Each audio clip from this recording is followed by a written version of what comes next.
certainty of death, small chance of success. What are we waiting for?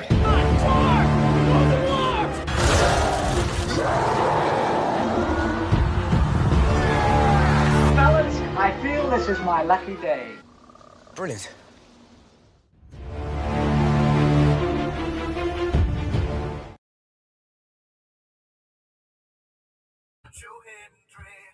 Hey, and welcome to another episode of Rankin.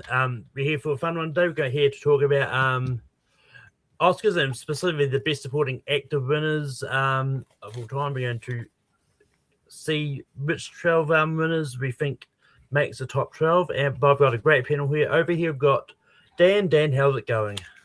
Oh, it's going good. You know, I had some third-degree sunburn this week, so my legs and knees and feet have been absolutely killing me.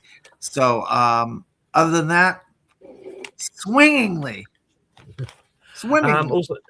Also, we've got Jacob Barber. He's been really busy the last few times. I've tried to get him on something, but I've finally got him on something now. Jacob, how's it going? It's going well. Yeah, no, I'm excited to be here. Be prepared for me to talk about a lot of performances post 2000. And next up, we've got Stephen. Stephen, how's it going? Well, for me, I think it's post 80s. I've seen a lot of 90s, a lot of 2000s, a couple of 70s. I did try to watch a lot of clips of movies that I haven't seen. But no, this is going to be a good show, I think. Yep. But yeah, as I do this because I don't know what's going on with Stephen's audio, but I mean myself, and I don't want to hear myself when I'm talking. But how this works, we each go around and nominate a performance we think belongs on a top 12 list. If it gets a majority of yes votes, it'll make the list. Because it is as a four-person panel, it's going to come down to the other three people on the panel whether it's going to make the list. But we're going to see what happens. It should be a lot of fun, and yeah. But Dan, who's the first one you're going to bring up? Look, guys, I understand your limitations in the category, and I will do my best to work with you guys' limitations in the category. But for me, I have to go post 1980 and post 2000 for a few that I think are just absolutely amazing, and movies that I think are incredible movies. So hopefully, because they're well-known movies and they're well thought of movies, you guys have seen them, and maybe you will give me a nod for that. And the first one is something tells me we're going to be beautiful friends, or should we say round up the usual suspects.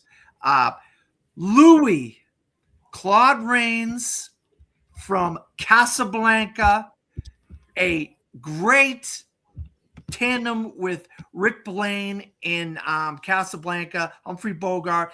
They have a beautiful relationship in this movie. They have like a cat and mouse game kind of thing going on because he's the head of the French police in Casablanca. Louis is Claude Rains, and Rick Blaine obviously is the shady businessman who owns Rick's Cafe American. I mean, Claude Rains is a great actor in that era, the 40s and 50s and stuff. But I think one of his best performances, besides The Invisible Man, he did do The Invisible Man, is Louis, Lieutenant Louis in Casablanca, and he won the Oscar for Best Supporting Actor. So for 1943. So I'm going to go with Claude Rains. He did not. I'm going to stop you. Claude Rains did not win. Claude Rains lost to Charles Coben for The More the Merrier. Really? Did I miss that up? Yeah. Man, I just looked this whole thing up. Damn it, man! Can't believe I screwed that up. I thought he won. I'm looking at it right now. He lost to Charles Coben from The More the Merrier. Unbelievable. So I must have just mistook what he had been. Yeah. That's my fault. It's all good. These things happen. Oh, you're going to go again. That is so crazy. Yeah, there it is, right in front of me. Oh my God. Yeah. That's my fault. That's totally my fault, guys. I apologize. I don't know why I thought Claude Rains had won. Okay. I apologize for that. That's why you have people checks and balances.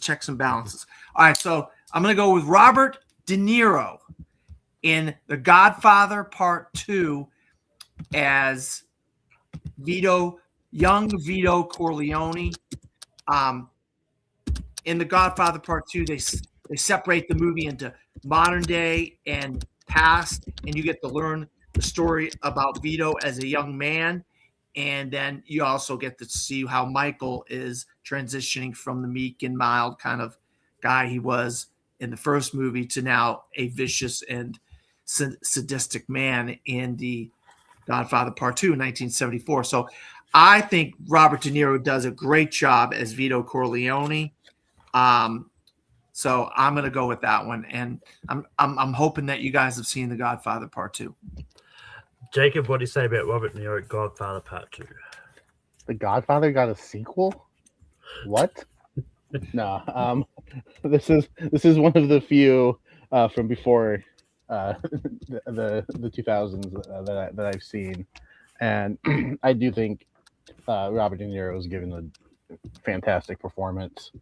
So it's a little bit lower on my list, just because I've only seen the movie a couple times, and like the performances I have over it, I've seen those multiple times. They just, mean more to me and stayed with me more. But I think, if you can have the Godfather franchise represented on your list, you probably should.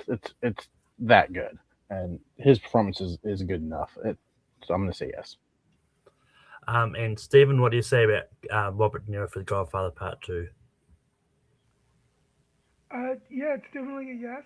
It's funny, I started rewatching it about a month ago, and I need to finish rewatching it. I don't know why I haven't gotten back to it yet, yeah, it's there's always the argument of which one do you like more, the first one or the second one, and I've always been more towards the first one, but starting to rewatch it, I'm like, I might actually jump back to being on the second movie.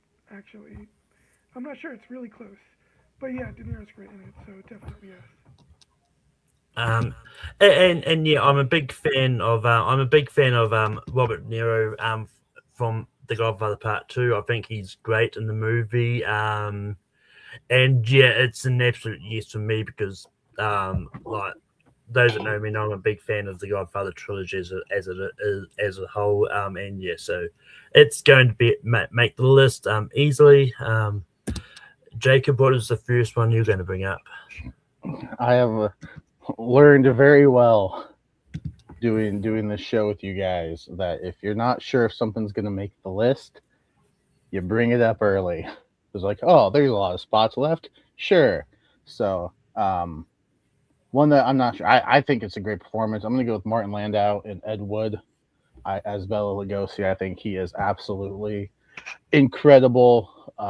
Just commands the screen every single time he's on it, steals every single scene that he's in. Absolutely deserving of the award, and probably, my favorite part of this movie. The more I watch this movie, the more it gets better every single time I watch it. I think it's crept up into my top 10 like all time now, and that's mostly because of his performance. Johnny Depp's great. The entire cast around him is great, but I think Martin Landau is absolutely the standout. So yeah, the movie, the more I think about it, like, not only is it a biopic of Ed Wood, this director, but the more I've watched it, and it's also kind of like a Bela Lugosi's last days as well, and I think it's really incredible the way Tim Burton's able to combine those two into this movie, and Martin Landau's performance I think is just incredible. So yeah, hopefully you guys agree. If not, I'm out. Stephen, what do you say about Martin Landau's Ed Wood? For Ed Wood, not his. Yeah. That would have been a different movie. I've seen every movie in this category from the 90s except for Ed Wood. I've seen bits and pieces of it, but I've never seen the whole movie all the way through. So, gotta say, I haven't seen it. His vote doesn't count. But funny enough, knowing Jacob as well as I do, I already had it written in the notes as that was going to be the first one he's going to bring up. But yeah, I do like his performance in Ed Wood. I've got about like the way I sort of organise my list. Like I like the first 25 are the ones I'm happy saying yes to, and then there's a couple like depending on circumstance. Unfortunately, I've got a lot more that I like more than this performance, so I'm going to say a slight no. But Dan, what do you say about Martin Landau for Ed Wood? Yeah, I agree with everything Jacob said, but I also agree with what Malcolm said. And I have so many on my list, and I would definitely put Martin Landau at the bottom of my honorable mentions. So, and I watched Ed Wood, and I love Ed Wood, and I've actually seen a bunch of Ed Wood's movies. Joe Hendry, where's Joe Hendry? Yeah, I mean, come on now. No, I'm sorry, Jacob. I got this way down on my honorable mentions list, but I do love the performance, and I think he's amazing in it. Apparently, Joe Hendry's theme plays when no one says his name. But yeah, unfortunately, Martin Landau from Ed Wood is not going to make the list. Stephen, what is the first one you're going to bring up? So the first one I'll bring up might be a little controversial, not because of the performance, but because of the actor. But, because he's since been canceled, and probably for a good reason. And that's Kevin Spacey in The Usual Suspects, which I think is, I would argue that he also probably should have been nominated for LA Confidential.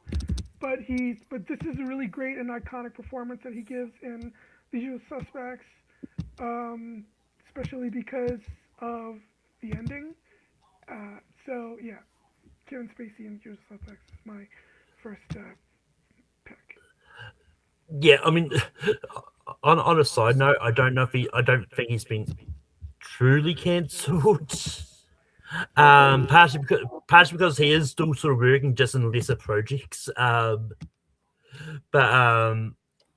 as for the performance, I'm not a big fan of The Usual Suspects as a movie. I like it. I just don't love it. It's going to be a no for me, and that's not because of Kevin Spacey. I think his performance is not that great either.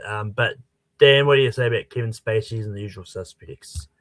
Yeah, I have this on my list, Stephen. I think this is a phenomenal performance. You have to get us to believe you as this meek and mild and crippled kind of guy when you're actually the mastermind in a cutthroat criminal and a drug dealer and all this kind of stuff. I think Kevin Spacey does a great job in this performance. I think this is definitely one of the top 12 best supporting actor performances of all time. So yeah, it's a big yes for me.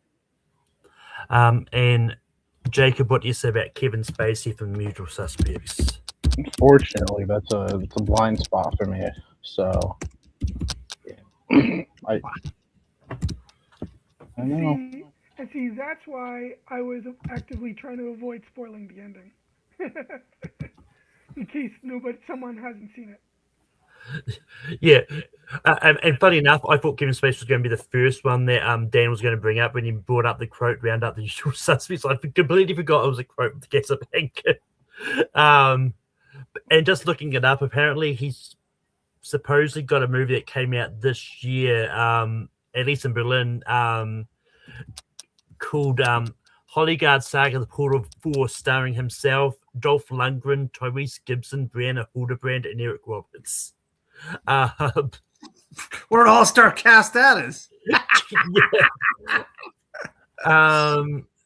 But it's on to me. I'm going to bring up a good performance from the 90s, and that doesn't give away because there's two that could be. But I'm bringing up Robin Williams from Good Will Hunting, because I think like Robin Williams, like he's more known for the comedy, but he also really excelled when he did drama, and I think his performance in Good Will Hunting I thought was really good, and it's even like very quotable in that, like how do you like them apples and all that, and I think it's just a great performance, and the fact that he sort of improvised the whole sort of like some parts of it, and like I think it's just fantastic. It just shows how good Robin Williams is. So, Dan, what do you say about Robin Williams and Good Will Hunting? Yeah, Malcolm, I have this on my list. I'm a Boston guy. You know, I'm wearing the hat, the Boston hat. I love the story of Robin Williams in the movie and how he interacts with this kid and how he tries to help this kid out and stuff like that. And yeah, I think Robin Williams is amazing in this movie. I think he is absolutely incredible in this movie, and I love this performance. So I'm going to say yes. Jacob, what do you say about Robin Williams on Good Will Hunting? It's all right, I guess. It's fantastic. It's spoilers. It's number one on my list. I love this movie. I love this performance. The monologue that he gives, I think, is just incredible and should be studied. I think, yeah, it absolutely deserves to be on the list. And if it didn't make the list, then what are we even doing here? And Stephen, what would you have said about Robin Williams and Good Will Hunting? Do you still hear anything on my end? I've been trying to toy around with the audio. Yep, no, I don't hear myself now, so. Oh, okay, so I don't have to mute myself now. No. Okay, as for this, I mean, I didn't actually make a list per se, but it's definitely a big yes, and definitely, if I did make a list, would be very high on my list, for sure. Yeah, but Robin Williams is going to make the list, and we go back to Dan for his next nomination. I thought I Joe Henry! He just really wants to make the list. Where is Joe Henry? Can we get him as a guest on here? Joe, come on in. Malcolm's got him in the green room. He's in the green room. Let's go. That'd be hilarious, right? If Malcolm had Joe Henry in the green room. That'd be wild. No, I probably have a better chance of seeing Joe Henry than Malcolm would. He's local to Orlando. And Steven went to the Full Sail where Joe Henry showed up from time to time. Right, Steve? I'm still in Full Sail, but yeah, well, I've been taking online classes. But... Yeah, that's fine. That's fine. All right, we'll get off this Joe Henry tangent. The gauntlet of the late 2000s. Wow, there are 3 phenomenal Best Supporting Actor performances in the late 2000s. I'm going to name one. Hopefully, we'll get the other 2 in here. And the first one I'm going to name is a man who received and won his Oscar posthumously because he was no longer alive. And his name is Heath Ledger. And he played a character by the name of the Joker in The Dark Knight. And I think it's one of the greatest comic book character performances I've ever seen.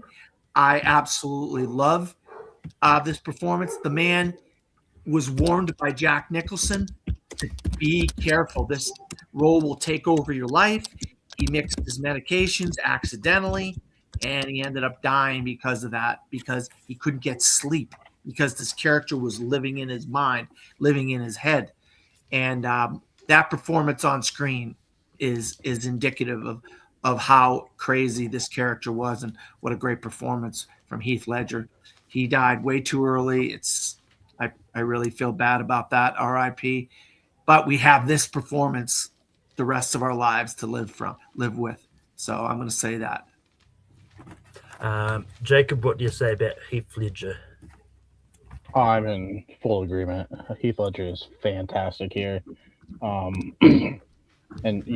18 years later, we're still talking about this performance as one of the best comic book performances. And I can say it's just one of the best, like we're doing here. It's one of the best supporting performances. Sure, I haven't seen every one of these, but of what I've seen, like it's towards the top, and he is fantastic. I remember, people were like, "Oh, that guy's gonna play the Joker."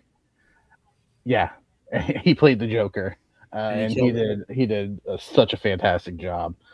Best part of the movie, just stole every single scene that he was in. So yeah, gone too soon. I can only imagine what he would have been able to do later. One of the biggest what ifs. But yeah. Stephen, what do you say about Heath Ledger from The Dark Knight? Well, almost everything about that movie was great. So I don't know what I would say is necessarily the best thing about that movie is, but he is great in it, and it's a very memorable villain, and not just comic book villain, but any villain period. And so yeah, it's definitely yes. Yeah, I like Heath Ledger in the Dark Knight, and yeah, I think he gives a really good performance. And I also would have given a slight yes as well. I think it's just fantastic. So he's going to make the list. And Jacob, go back to you for your next nomination. Yeah, I mean, I kind of see what Dan's talking about, and those last three, you can guess, yeah, technically they're all villains. So which one? Because I think they all deserve to make the list. Spoilers if you bring up the other one. I'll go Christoph Waltz, Inglorious Bastards. From that opening scene, I think that that earned him the nomination alone. That opening scene is fantastic. And then yeah, he's just someone that you love to hate. Like, he's doing such a good job of making me hate him. Just quickly, specifically, Rich Christoph Waltz performance. So you joined Inglorious Bastards. I missed the movie. Oh, I just wanted to make sure. Yeah, that one might get brought up later. Yeah. but I'll talk about that one if it gets brought up. But no, Inglorious Bastards, like, yeah, he's fantastic. That opening scene, I think, earns him the nomination, and his performance is just so good. You love to hate him. He makes you hate him. And yeah, it's a movie full of incredible performances, and I think he's the standout. So absolutely deserve the award.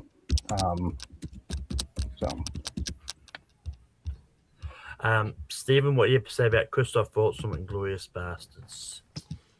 I mean, I'm sure it's gonna make the list. I personally prefer his other performance over Inglorious Bastards. Not that he's not good, because he's great. I just slightly preferred, Django Unchained over his work in that movie over Inglorious Bastards. I'm not as I don't love his Inglorious Bastards as much as most people do.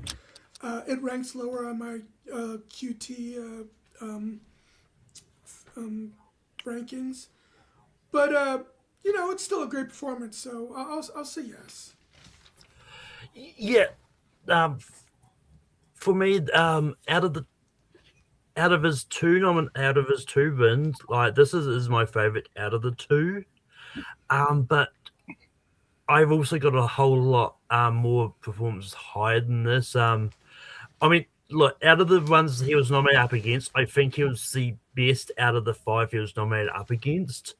Although I do think that Matt Damon from Invictus was slightly better that year. But so it's one of those roles that I think goes slightly too wacky. I'm going to give it a slight no and leave it up to Dan. Dan, what do you say about Christoph Waltz for Inglorious Bastards? Yeah, this movie, this performance by Christoph Waltz is one of the all-time great supporting performances of all time. This completely deserves to be on a list of 12 best supporting actor performances of all time. That first 15 minutes that Jacob said, he speaks 4 languages in that 15 minutes. 4 different languages he speaks. And just the subtleness that he's doing with his hands, taking his jacket off, moving this here, doing this, all physical acting without using words. And you see the other guy just absolutely crying, losing it because he's so scared of this guy. And that's the performance he's giving in this movie. And that last part of it, au revoir, Shoshana. I mean, it's just like the icing on top of the cake. Oh my God. When this premiered at some film festival early in the year, and people were literally online when this is early days of online, and they're like, oh my God, Christoph Waltz is incredible. And all I could think about is like, please let me get to the time when I could see Inglourious Bastards so I could see that. And I just was like blown away. This is a absolute yes for me. Absolute yes for me. Oh, he's going to make the list. Stephen, go back to you for your next nomination.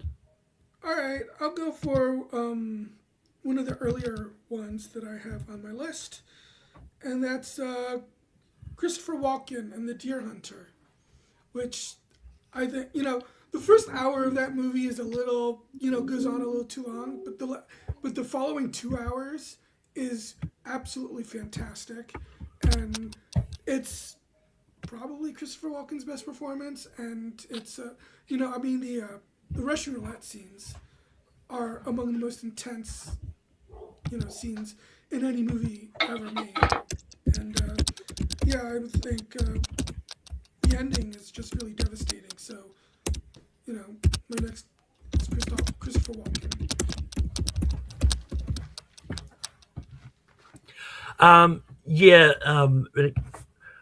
It's been, I've seen The Deer Hunter once. I think the movie's okay. I'm not that big of a fan of it.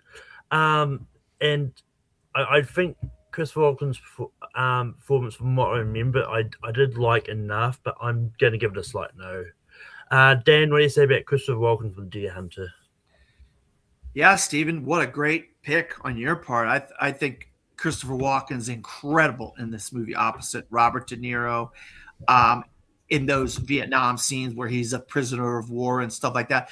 But I really actually think the character building stuff in the first hour is amazing. You're from Pennsylvania, Stephen. I'm not, but I absolutely, that stuff in the first hour of The Deer Hunter reminds me of my mother and father and my life that I grew up in the world that I grew up in Massachusetts. It was just like, oh my God, I cannot believe what I'm watching here. This is so amazing. This is like the same world my parents lived in.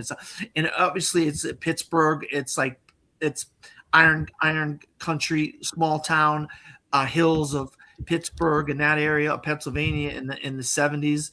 I mean, that stuff is the stuff I love the most. But besides Christopher Walken, oh my God, what he's doing in those Russian roulette scenes, like you said, Stephen, incredible. Absolutely love Christopher Walken in this movie. This is a great choice. Big yes for me. Hopefully Jacob has seen The Deer Hunter. Jacob, what do you say about Christopher Walken from The Deer Hunter? You're just going to assume that I haven't seen The Deer Hunter, Dan? You said you haven't seen a lot of movies. Assuming you're right, but I don't like that you're assuming. Yeah, I haven't seen it. Damn it. I was hoping you had seen it. I'm not assuming that you didn't see it. I was just hoping you did. If it's pre-1990, there's a good chance. I'm working on it. That's fine. That's fine. Yeah. I mean, it happens. It's happening. But unfortunately, Christopher Walken's not going to make the lists. Going up to me, performance, Stephen. Have you not seen Batman Returns? I'm just saying. Oh, Max Schreck. I liked him in that movie, actually. And he's a Bond villain in one of the Bond movies, too. Oh, yeah, View to Kill, that was, right? That's actually, I think, one of the more underrated Bond movies. He is wacky in that one. So that little tangent kind of helped me decide which one I'm going to bring up. I'm going to try for something on the other end of the scale and see what people well, yes, I know that this is a very recent one because he just won it this year, but I think it's still good enough to be in the top 12. I think Sean Penn in One Battle After Another, I think, is fantastic. He's a fantastic villain in this, and it's just like his mannerisms and just in that, especially in that like scene where he's sort of going back to his room, like walking like Vince McMahon and all that, and just all that. I think it's fantastic. Just everything he does in the movie, I think he's really great in the movie. I'm not going to be too upset if it doesn't make the list because it is a really recent winner, but I think he's good enough to be in a top 12. But Dan, what do you say about Sean Penn from One Battle After Another? Yeah, this is my number one movie of the year, and I think Sean Penn deserved the Oscar for Best Supporting Actor. I think he's really giving a just out there crazy performance, and that's what you got to do when Best Supporting Actor. Sometimes you got to be a standout in a movie that in a small role, to get people to notice you. I just feel like this movie needs to be. You need to give it about 10 years before you start saying, oh, performances and things from this movie should be on best of lists and things like that. It's 2026. We just literally handed this guy the Oscar. I think we need to give it some time before we put it on a list of best 12 supporting actor performances. That's just my opinion. So I'm going to say no for that reason. That's the criteria that I'm going for. I think there's a hell of a lot of other great performances that we could choose from years past before we start giving a bunch of things to One Battle After Another. It just won all these awards. So that's just my opinion. You guys all might have a different opinion. But Jacob, what do you say about Sean Penn for One Battle After Another? I do think his performance was really good. I think my favorite performance from the movie though was Del Toro. I thought Benicio Del Toro was fantastic. I knew he wasn't going to win, but like I was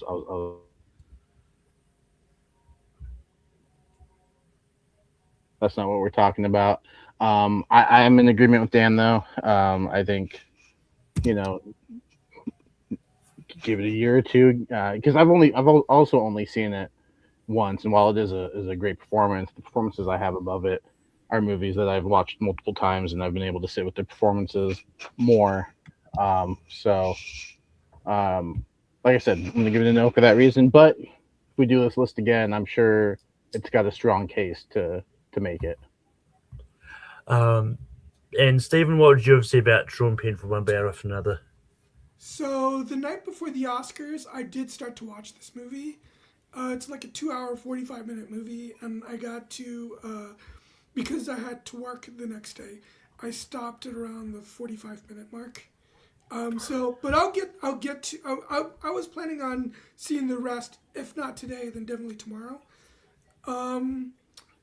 So far from what I've seen, I don't know if something happens with his character later in the movie that deepens the character or anything. But so far from what I've seen, he's perfectly good. I just don't know if I would necessarily. I don't think it's one of Sean Penn's like best performances. Wait till you watch the rest of the movie. He's amazing in this. You guys see the rest of the movie, Steven. You'll agree with us. But Dan, we go back to you. What is your next nomination? Well, thank you to Jacob for picking Christoph Waltz, so I didn't have to pick him. And now that leaves me to pick the other one from the late 2000s that I think is absolutely phenomenal. One of the great villains of all time, and that's Anton Chigurh, portrayed by Javier Bardem. Hey, friendo. Choose. Pick it. Pick heads or tails, friendo. He's got his little cattle prod thing that he uses, that he goes around killing people and stuff, and that because he's an assassin. I mean, he's got this goofy ass haircut. He in the late 90s, he had some, or 2000s, he had some goofy haircuts, and he was the villain in Skyfall with a weird haircut. I mean, so yeah, I love Javier Bardem as Anton Chigurh in No Country for Old Men. I think he's amazing, and I think if you're gonna have a list of best supporting actor, you got to have Javier Bardem on this list. Jacob, what do you say about Javier Bardem for No Country for Old Men? You know, I was 17 when I saw this movie for the first time, and I thought, you know, I was this, you know, brave, like movies didn't scare me anymore. Wrong. This guy scared me, and he plays it so well. Everything that Dan said, I agree 100%. Yeah, these last three performances of the 2000s rightfully earned their win. They're all three fantastic. When it comes to ranking them later, it's going to be difficult because I think they're all like on equal footing. So it's an easy yes.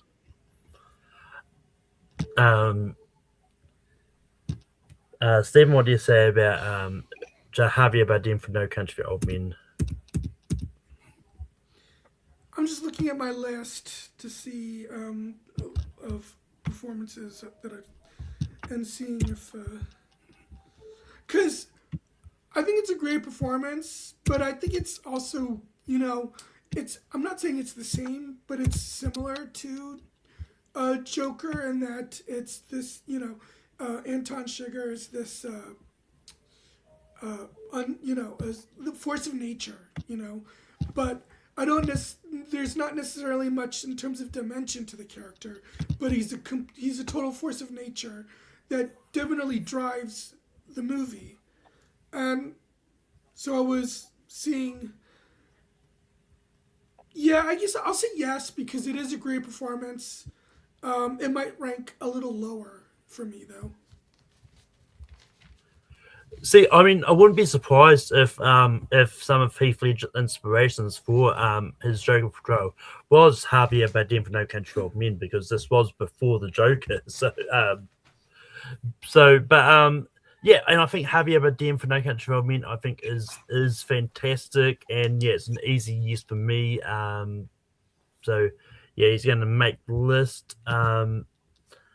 And Stephen, we go back to you for your no, Jacob. I was trying to remember who brought it up, but yeah. I'm going to bring up another. I don't know if you can call him a villain, but he's just an evil guy. J.K. Simmons in Whiplash. I think he is absolutely incredible. Another guy who you just hated him. He made you hate him. But at the same time, you're like, oh, you know, I kind of get your motives. You strive for your students to be the best. Untraditional methods, of course, but man, he just his presence. He just commands the screen every single time. He just is incredible. I think it's still probably my favorite performance of his. He's turned out some incredible performances. He's also done like Red One, so there's that. But they can't all be bangers like this one. But like I think this was. I remember watching this year, and I'm like, that's the one that like if there were confidence points, it's like I'm putting all my confidence in J.K. Simmons winning Best Supporting Actor for Whiplash because he was just incredible. So that's my next nomination. Stephen, what do you say about J.K. Simmons for Whiplash? I mean, J.K. Simmons has done a million movies, so I'm sure there's at least a few bad ones there. And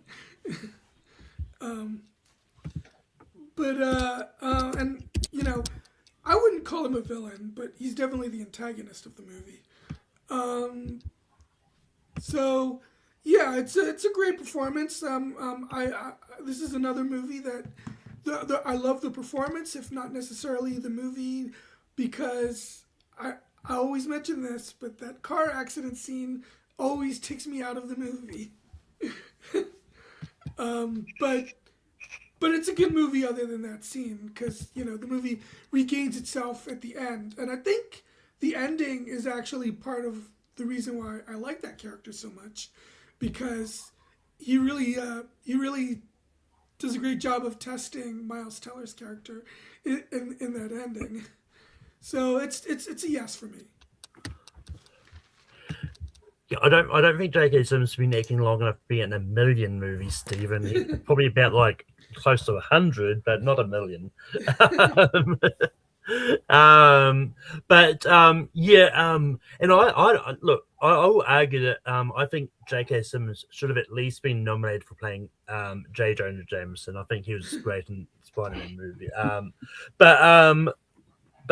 But as for Whiplash, I think Whiplash is fantastic, and I think that is mostly because of J.K. Simmons' performance. I think he's great as this like dick of a teacher, and I think I think he's just sort of fantastic at playing the bad guy, so to speak. So so it's going to be yes for me. Dan, what do you say about J.K. Simmons for Whiplash? Yeah, I had a few things get knocked off the list. So J.K. was in my honorable mention. So I'm gonna say yes because I'm gonna move some of my honorable mentions onto my list because for that reason. So J.K. fantastic, very very sinister character guy. I don't know. Some people may call it one note. He's like one note in the same direction, going nastiness, but it's still worthy. He's pretty good in this performance. So yeah, it was going to be a yes for me. But J.K. Simmons is going to make the list, and we go to Stephen. What is your next nomination?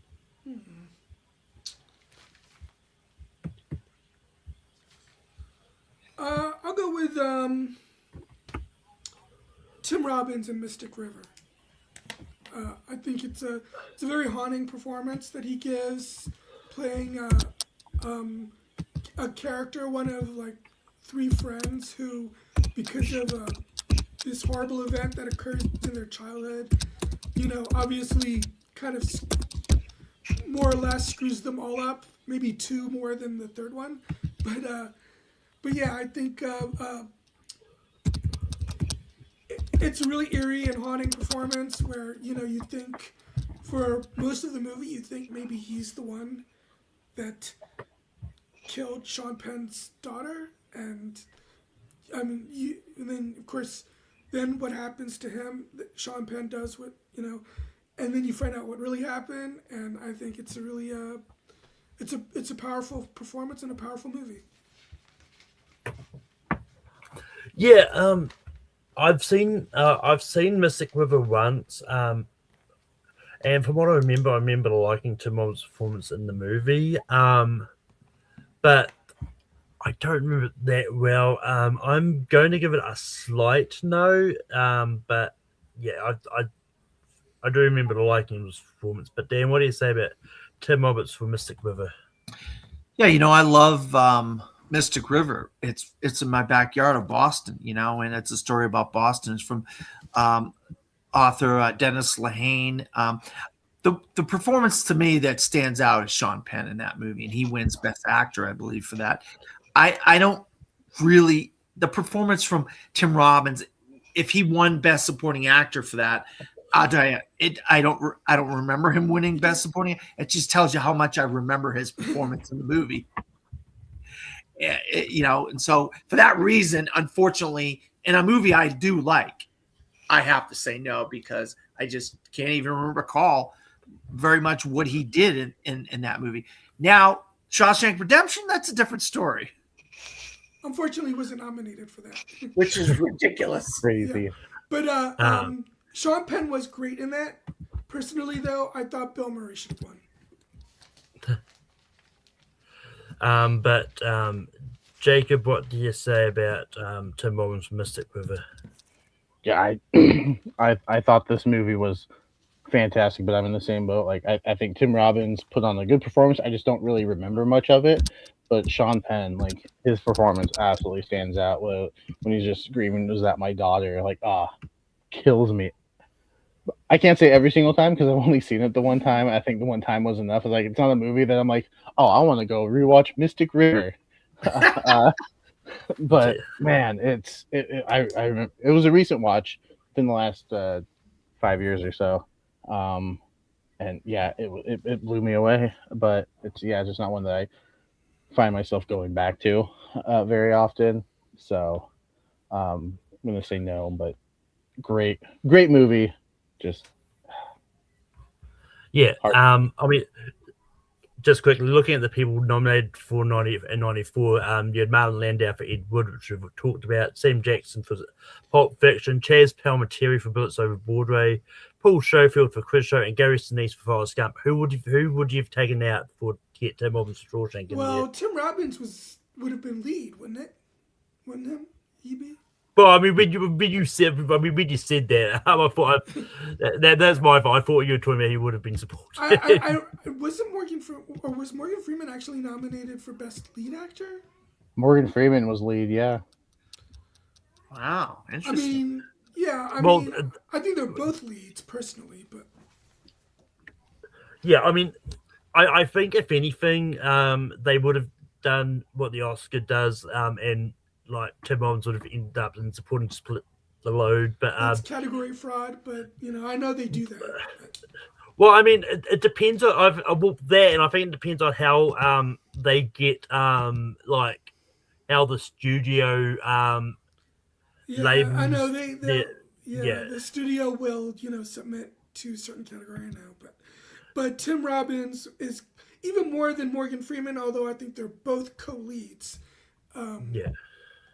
Tim Robbins was the lead in that. Anyway, I mean, they have John Travolta as lead for Pulp Fiction, and Sam Jackson is supporting. Yeah, wasn't Samuel Jackson being talked about for supporting actor, even though he's as much of a Well, lead? see, what he was Right. Sam was nominated for supporting, so Even though I feel like they're in the movie the same amount of time, basically. That was Travolta a little point bit more, but yeah. But yeah.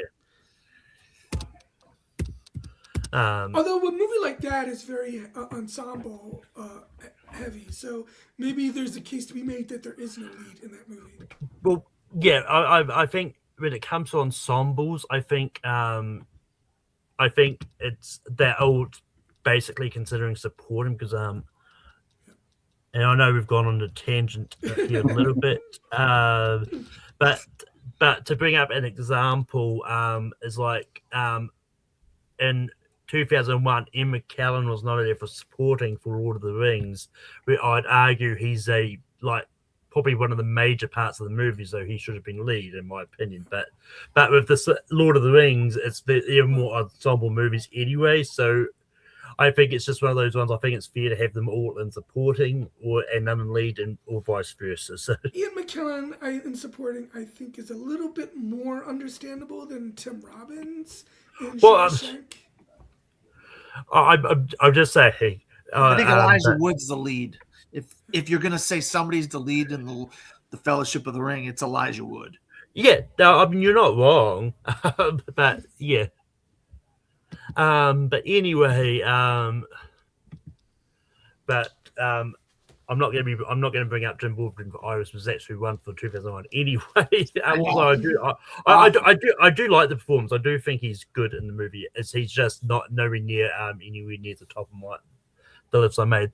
But I'm going to bring up the other good performance from the 90s, and that's Joe Pesci, who is a good fella. And look, I think Joe Pesci is fantastic in Goodfellas. I think Goodfellas is one of those movies that I think gets better the more times I watch it, and that's primarily because of Joe's performance. And yeah, so Dan, what do you say about Joe Pesci from Goodfellas? Well, first of all, Malcolm, you stole my pick, my next pick. Anybody that knows me knows I love Goodfellas, and I absolutely love dance, Spider, dance.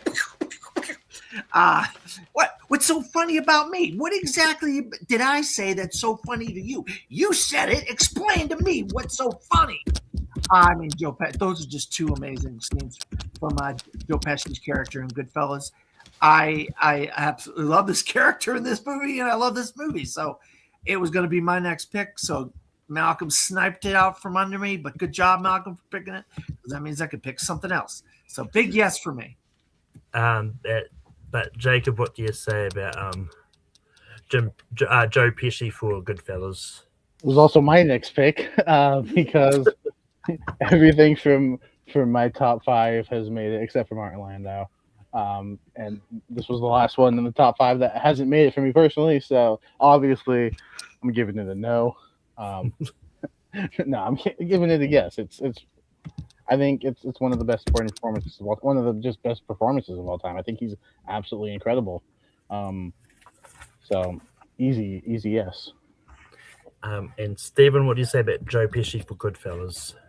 Yeah, I mean, there's some performances that I don't think can be denied, even if they're not necessarily a personal favorite. But it's still great, and that Joe Pesci in this movie is one of those.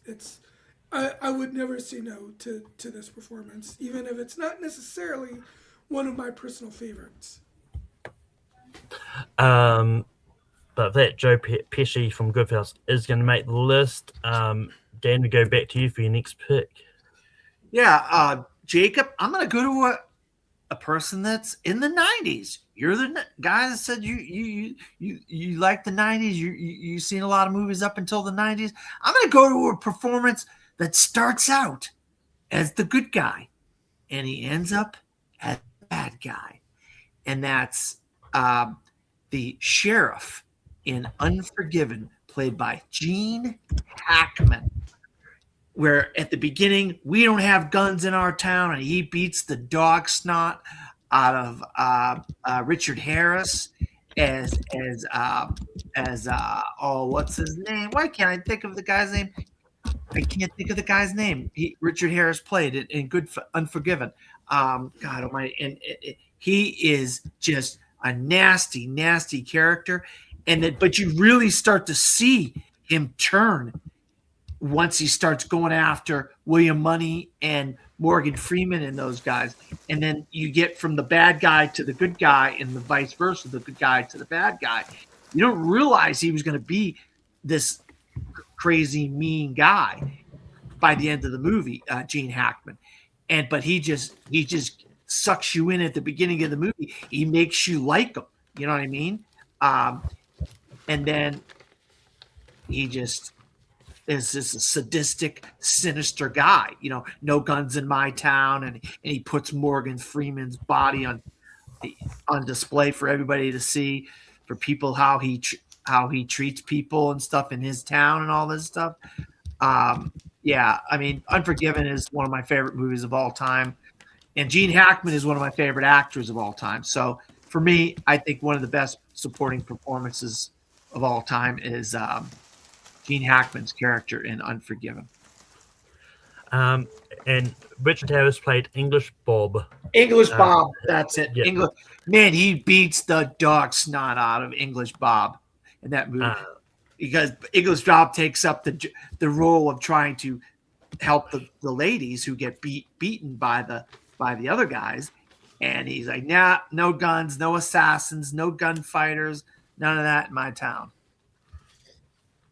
But Jacob, what do you say about Gene Hackman for Unforgiven? I ranked my 12, and then everything else below it I just kind of put in a list. I should have ranked it. It would have been a lot easier, because I do think I have seen this. I do think he's so good, and everything you said, Dan, is absolutely correct. I'm looking at the other performances I have in this sort of group, because now that Martin Landau's out, I got a spot.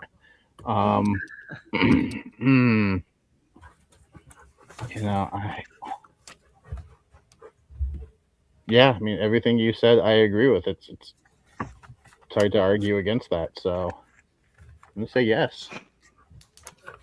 Stephen, what do you say about Gene Hackman for Unforgiven?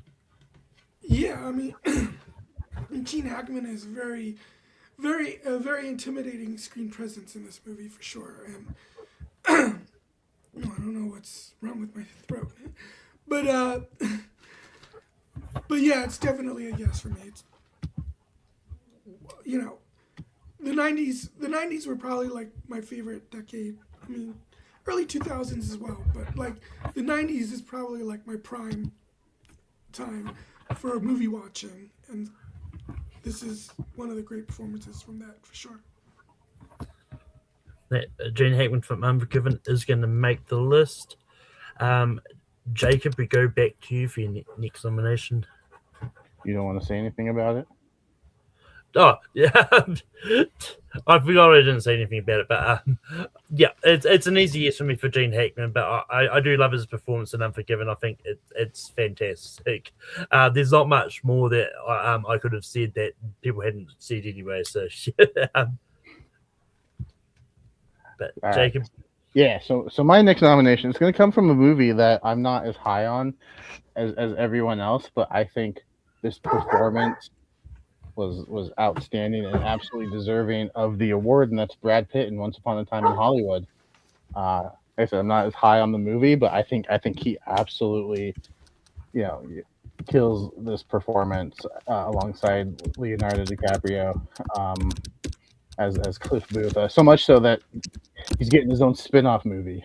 That's how good he was as this character. We'll see how it works. The trailer sold me. I'm ready for that movie. But yeah, no, he's incredible. I think he was absolutely deserving of the award. Looking at the rest of the nominations, this is one of the rare years where I actually saw all of the nominees, so I can confidently say yes. In my opinion, this was the best supporting performance of the year. I think he absolutely nails it. So, yeah, Brad Pitt. Stephen, what do you say about Brad Pitt from Once Upon a Time in Hollywood? I mean, on one hand, he is the epitome of cool in this movie for sure. I'm just trying to think, would I call it necessarily like one of the 12 greatest performances? I'm going to say yes, but it would probably be like number 12 or 11 for me.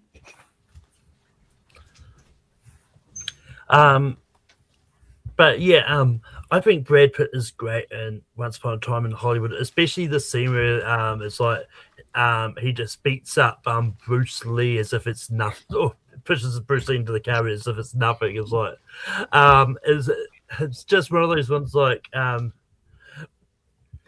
it is proven by a lot of nominations that there have been in any of the acting categories have been from a Tarantino movie. It shows that Tarantino is really good at getting good performances out of people, and as evidence from one we've talked about, another we've kind of slightly talked about in relation to that same one, and then this one,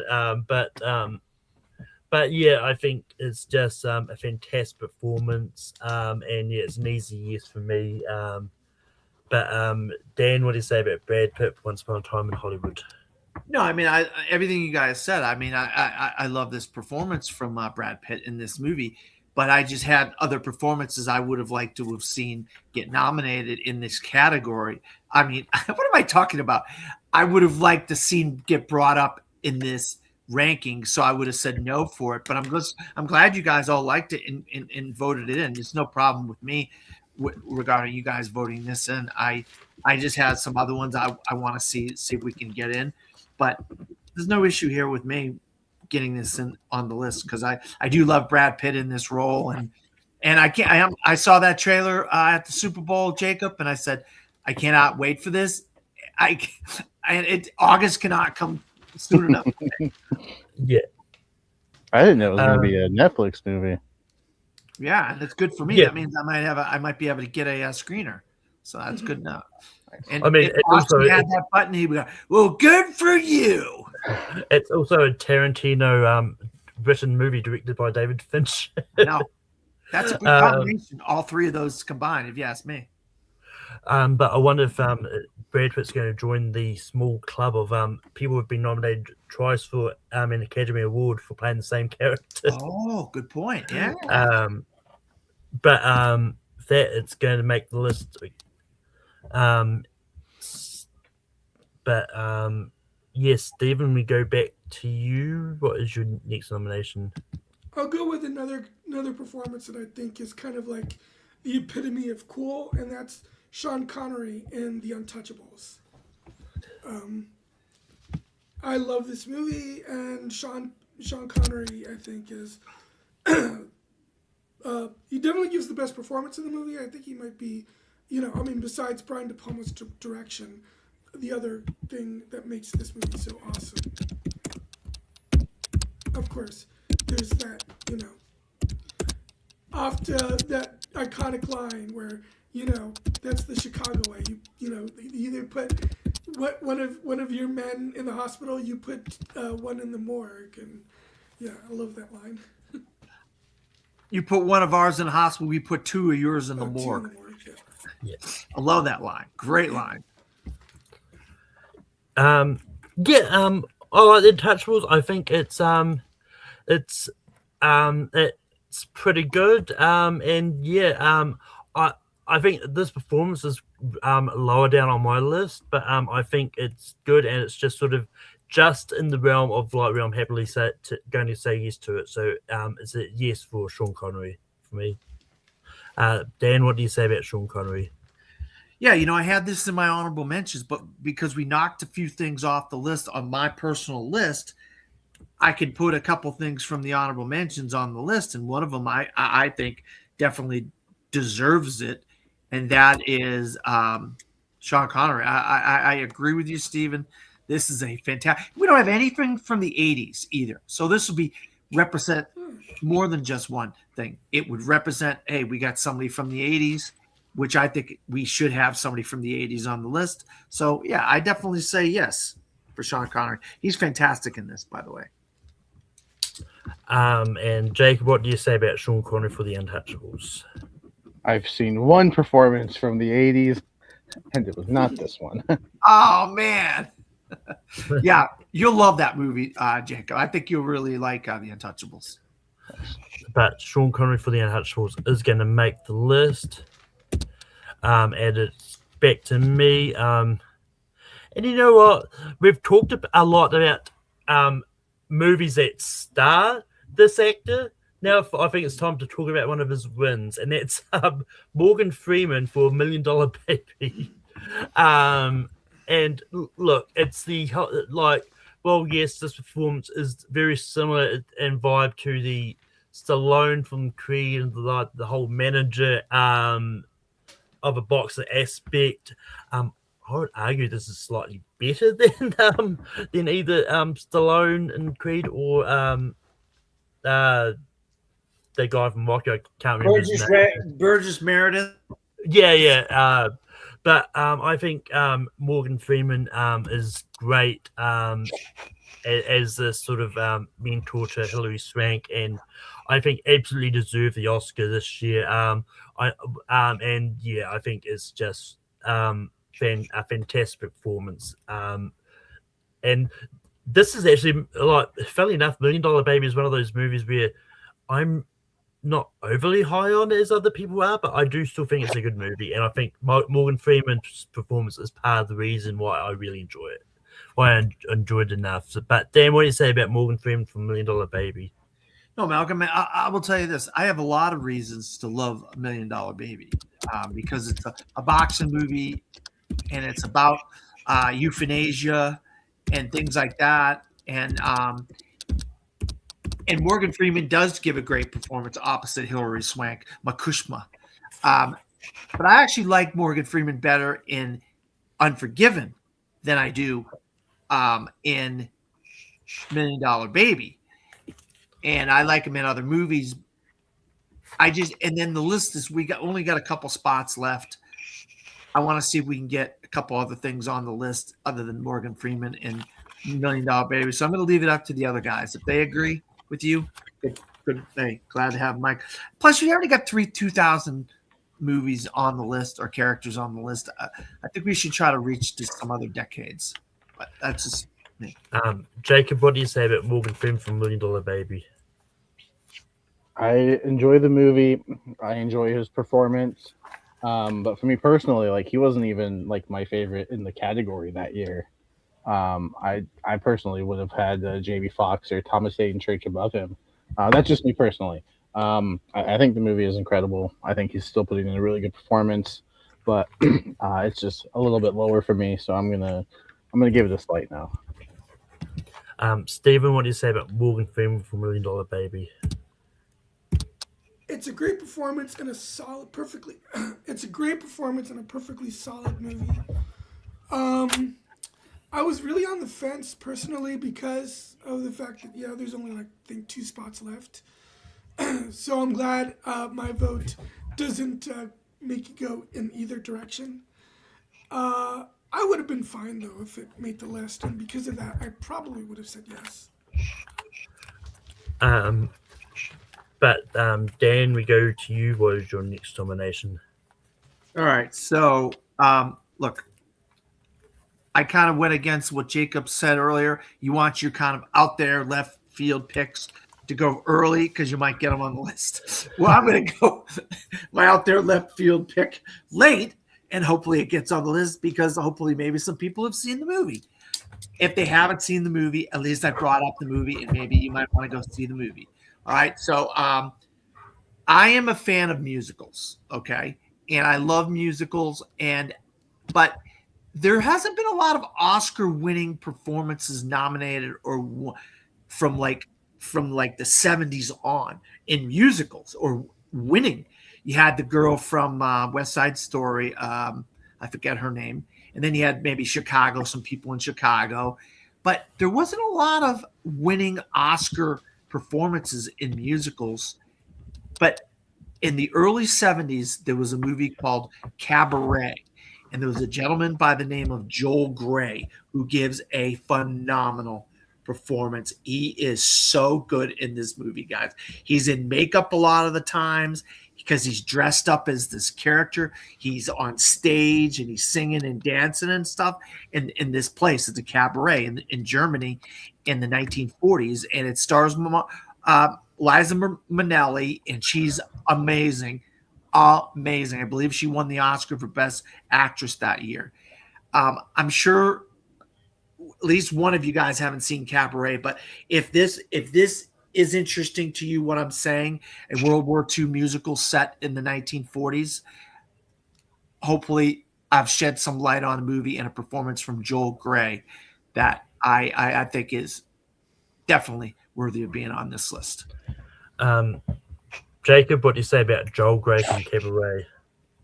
Yeah, I haven't seen Cabaret, but I mean the performance has to be incredible if it's beating those three from The Godfather. So I'm sure I'll get to it eventually, just for that performance alone, that fact alone. But haven't seen it. Stephen, what do you say about Joel Grey from Cabaret? So I haven't seen it, but there's 7 movies that I went on YouTube to see several clips of, and because I actually looked up a list of, what some people think are some of the best supporting actor wins of all time, and Joel Grey in this movie is on a lot of those lists. So I watched several clips. None of those clips really made this movie look like it would be something I would enjoy, if I'm being honest. I also haven't seen Cabaret. It's definitely on my list to see because I am a fan of musicals, but I have seen clips of the specific performance, and I can't believe it. I can't believe it beat out any of the Godfather. Well, you got to watch it in the context of the full movie. Well, watching it in clips, you're not going to get the whole gist of the movie and the relationship between him and Liza Minnelli, and he's mainly playing a character on stage in this cabaret mostly, and it's kind of it's hard to explain without seeing the whole movie. Yeah, I mean, look, as I said, I'm aware that the movie will have more context to the role. I'm just saying, based on the clips, I just don't. I still think any of the Godfather performances should have won that year. I'll say Joel Grey was in an episode of Alias, and I liked him a lot in that episode. Also, it's one of those ones like I'm looking at this like I think this is the only year that I can think of where there's been sort of more than 2 nominations for the same movie in any category at the Oscars.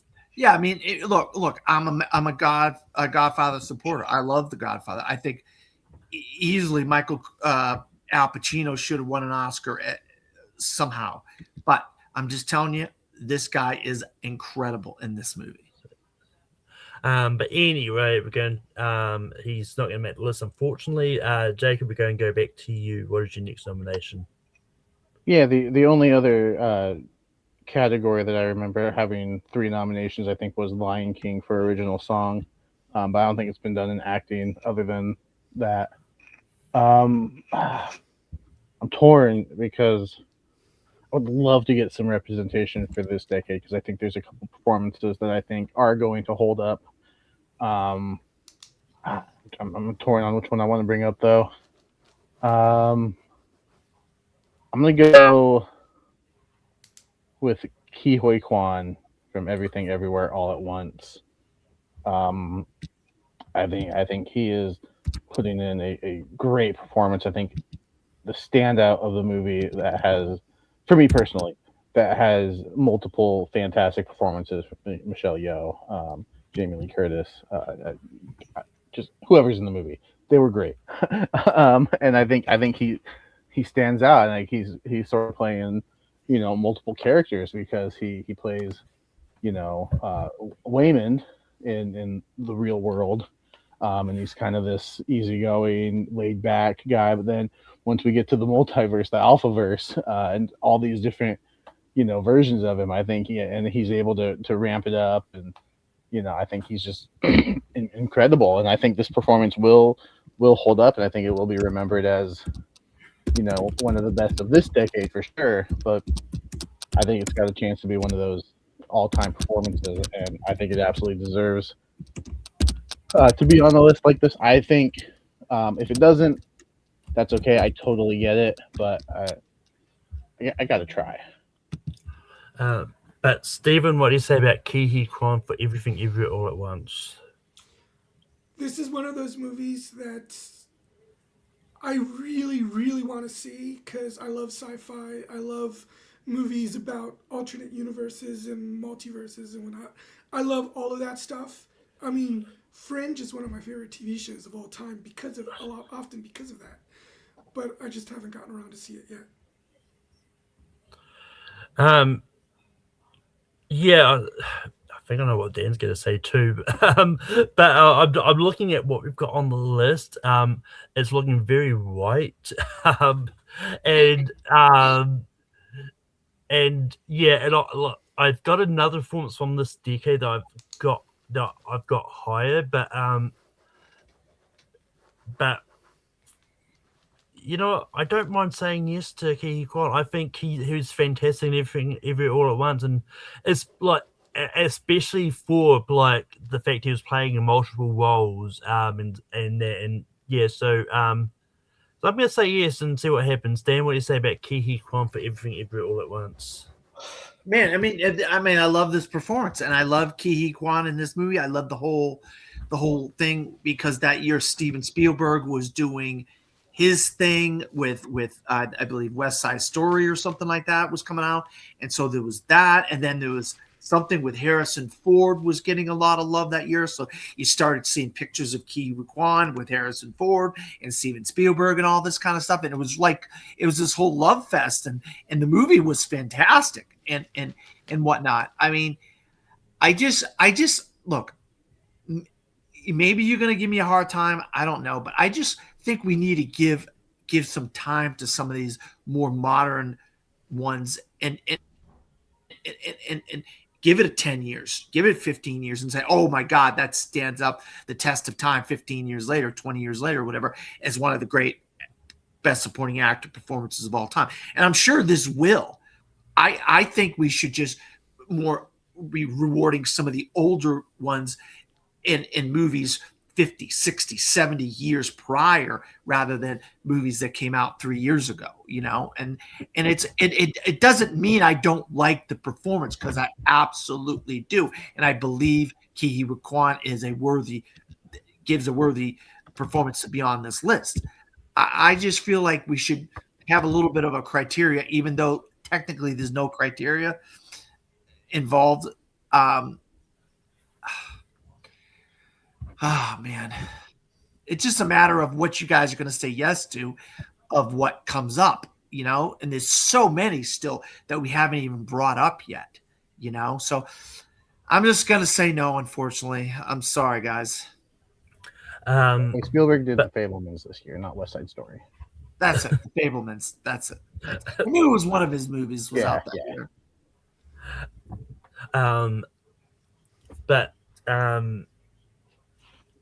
But Stephen, what is the next performance you're going to bring up?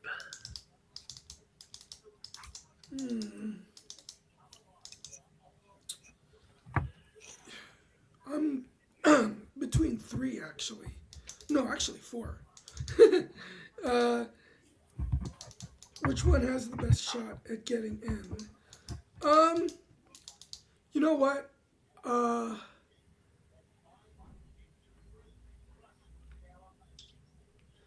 go with Cuba Gooding Jr. and Jerry Maguire. I think he is. I was gonna say he was the heart of that movie, but I mean I think all 3 of them are kind of the heart. But he gives a really exuberant and funny and even at times touching performance in that movie, and he's got great chemistry both with Tom Cruise and with Regina King. And I just absolutely love that movie, and I love his performance in that movie. Yeah, I like Cuba Gooding Jr.'s performance in Jerry Maguire, but I don't think it was the best supporting actor of that year. I think it should have been William H. Macy for Fargo. Okay. But was nominated that year too, right? Was yes. it? Yeah, I think I might have. I might have gone with Norton, but I still love Cuba's performance. That's why I went with him. But it's just one of those performances where because when I was going through this, it's been a while since I've seen Jim Maguire. I don't even remember Cuba Gooding Jr. doing anything of note in the movie. I think it's just a perfectly fine performance. I'm gonna say no. Dan, what do you say about Cuba Gooding Jr. for Jerry Maguire? Well, Malcolm, let me tell you something. Have you ever heard of the phrase "Show me the money"?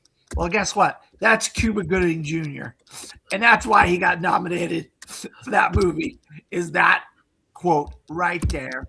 I think it's more than that, but basically that's the reason why.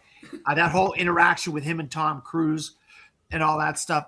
But I'm right with Steven. I am a Edward Norton lover of this. He got robbed. And you could say, look, that phrase, oh, he got robbed or she got robbed, blah, blah, blah, or this got robbed, whatever. I'm telling you, my opinion, Edward Norton got robbed. He should have won. He was phenomenal in the dual role in Primal Fear. I mean, I absolutely loved him. He had me believing he was innocent until what happened at the end of that movie. It's kind of similar in some ways to Kevin Spacey in The Usual Suspects, what he has to do. Yeah, exactly. I mean, it was amazing. I'm a huge Edward Norton supporter, and I do love William H. Macy as well, Malcolm. Hey, you want some of that True Coat? Yeah. No, unfortunately, I'm going to have to say no to Cuba Gooding Jr. So basically what you're saying is Edward Norton had you at hello? Yeah, he had me at hello. He had me at hello. And that's Tom Cruise who said that line. Well, Jacob, what do you say about Cuba Gooding Jr. for Jerry Maguire? Another one that I haven't seen. I think everyone knows too. I'm a big Cameron Crowe fan, and that's another reason why I love that movie too. But it comes back to me, and I'm going to bring up Mahershala Ali, but not for the movie you're thinking of. I'm bringing it up for La La Land. Oh, I mean Moonlight. But I think Mahershala Ali was great in Moonlight, um, and I think his it's just one of those movies that I think they've gone back to a couple of times, and it still works for me. I think it just it's just a great performance, and yeah, and I think Mahershala Ali I think is great, and I think this is the better of the two he's won supporting for. But Dan, what do you say about Mahershala Ali for Moonlight? Well, Malcolm, this was the one I was hoping you were going to bring up because this is the one that I think he's the best in of the two.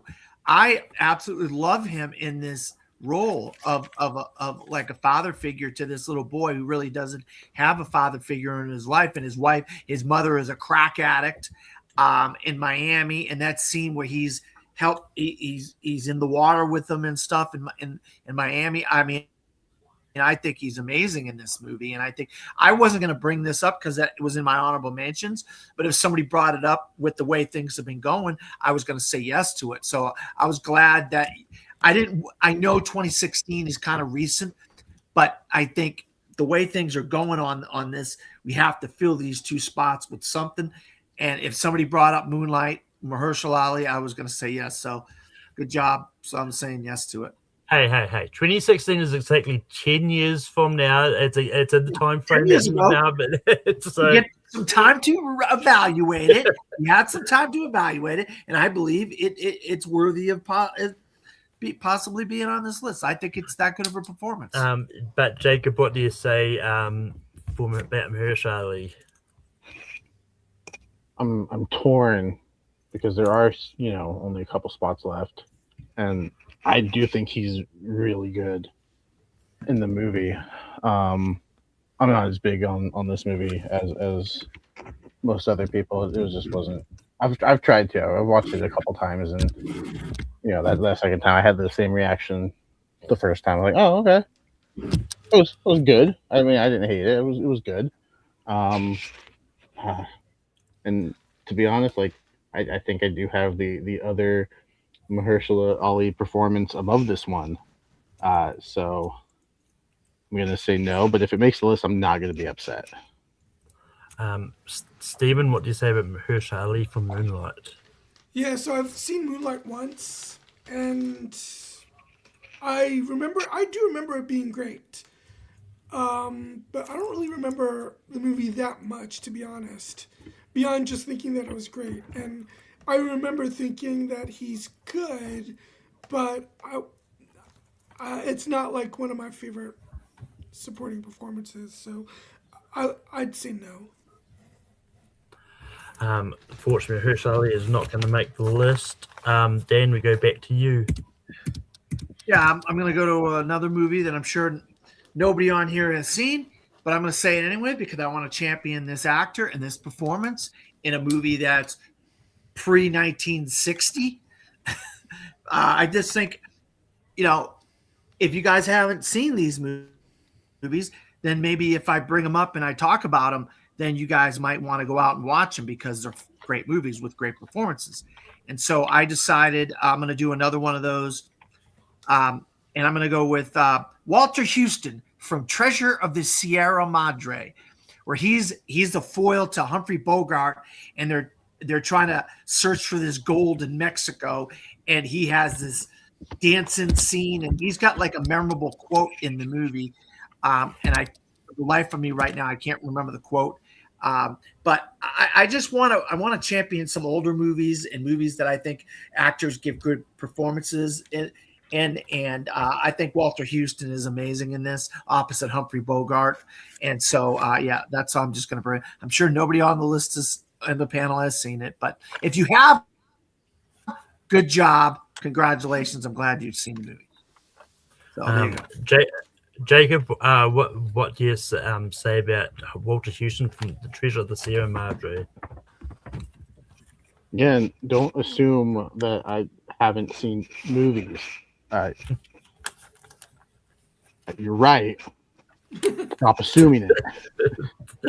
I haven't seen it. It's on my. I have it. I I bought it. It's on my shelf. I just haven't popped it in yet. It's one of those. It's a long one, isn't it? It's like Yeah, Um, but it goes by pretty quick. Stephen, what do you say it's about only what 2 did you? hours. Just kidding. Is it available to stream anywhere? Yeah, Fandango at home. Yeah, but I mean that's not. I mean, or there's a good, there's a good chance, there's a good chance On it's on Tubi. Tubi. With commercials, yeah. A lot of things are on Tubi, yeah. All right, I'll probably, I do love Casablancas and Humphrey Bogart in that movie. So I'll watch something that stars him. Oh yeah, it is on Tubi.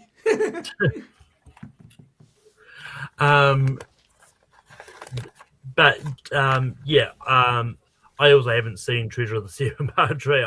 I know the quote, badges. We don't need badges. But there you go. Good job, Malcolm. But yeah, Jacob, we go back to you. What is your next nomination? Yeah, I'm just gonna keep going down my list until I get a yes. And my next on my list is actually it's from the 80s. It's the one movie that I've seen. Well, not the one movie that I've seen from the 80s. The one performance that I've seen from the 80s. I've seen more than one movie from the 80s, you guys. And that is Denzel Washington in Glory. I think he is incredible. This is a movie that I had to watch in history class, and I was like, oh my gosh, that is so good. I've watched it a few times since, and I think he is incredible. That and the scene that sticks out is the one where he's getting whipped, and he takes it, and just the look on his face, and then just that tear, that single tear that comes down. Oh, it's so good. He is incredible in this movie. It's got a great cast, but I think he, for me at least, is the standout. So, Denzel Washington in Glory. Stephen, what do you say about Denzel Washington for Glory? I'm a big fan of Ed Zwick, and this is his best movie, and it's in my top 50 of all time. So it's and Denzel is great in it. So I mean, I'm trying to think. I know there's this and The Siege, and isn't there something else they've done together? I can't remember, but anyway, it's a yes for me.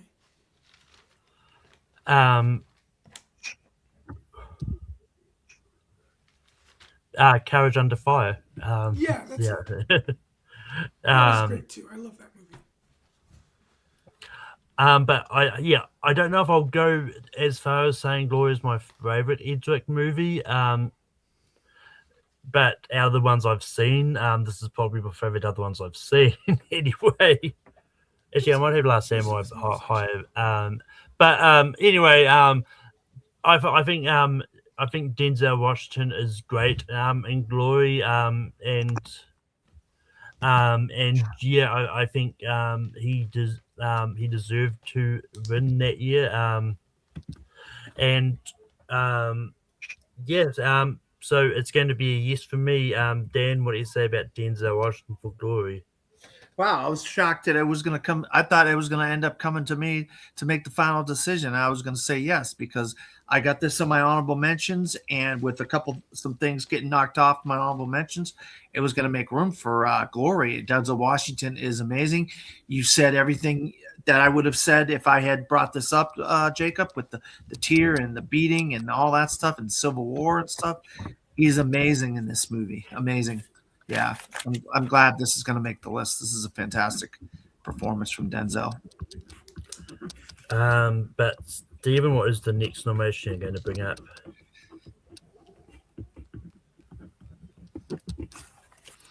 Well, there's one that I might have brought up, who I don't necessarily think he should have won as well, but it's still a performance that I love. But I'm going to go, instead of that one, I'll go with probably the most recent movie, or I don't know, the second most recent movie on my list, and that's Sam Rockwell in Billboards Outside Ebbing, Missouri. He kind of starts off in the movie as he's not a good guy, but the way how his character develops, and especially what his relationship develops with Frances McDormand's character, he really grows into a really interesting character. And I think Rockwell, this might be my favorite performance of his. So that's my choice. But yeah, this was actually going to be the next one I was going to bring up.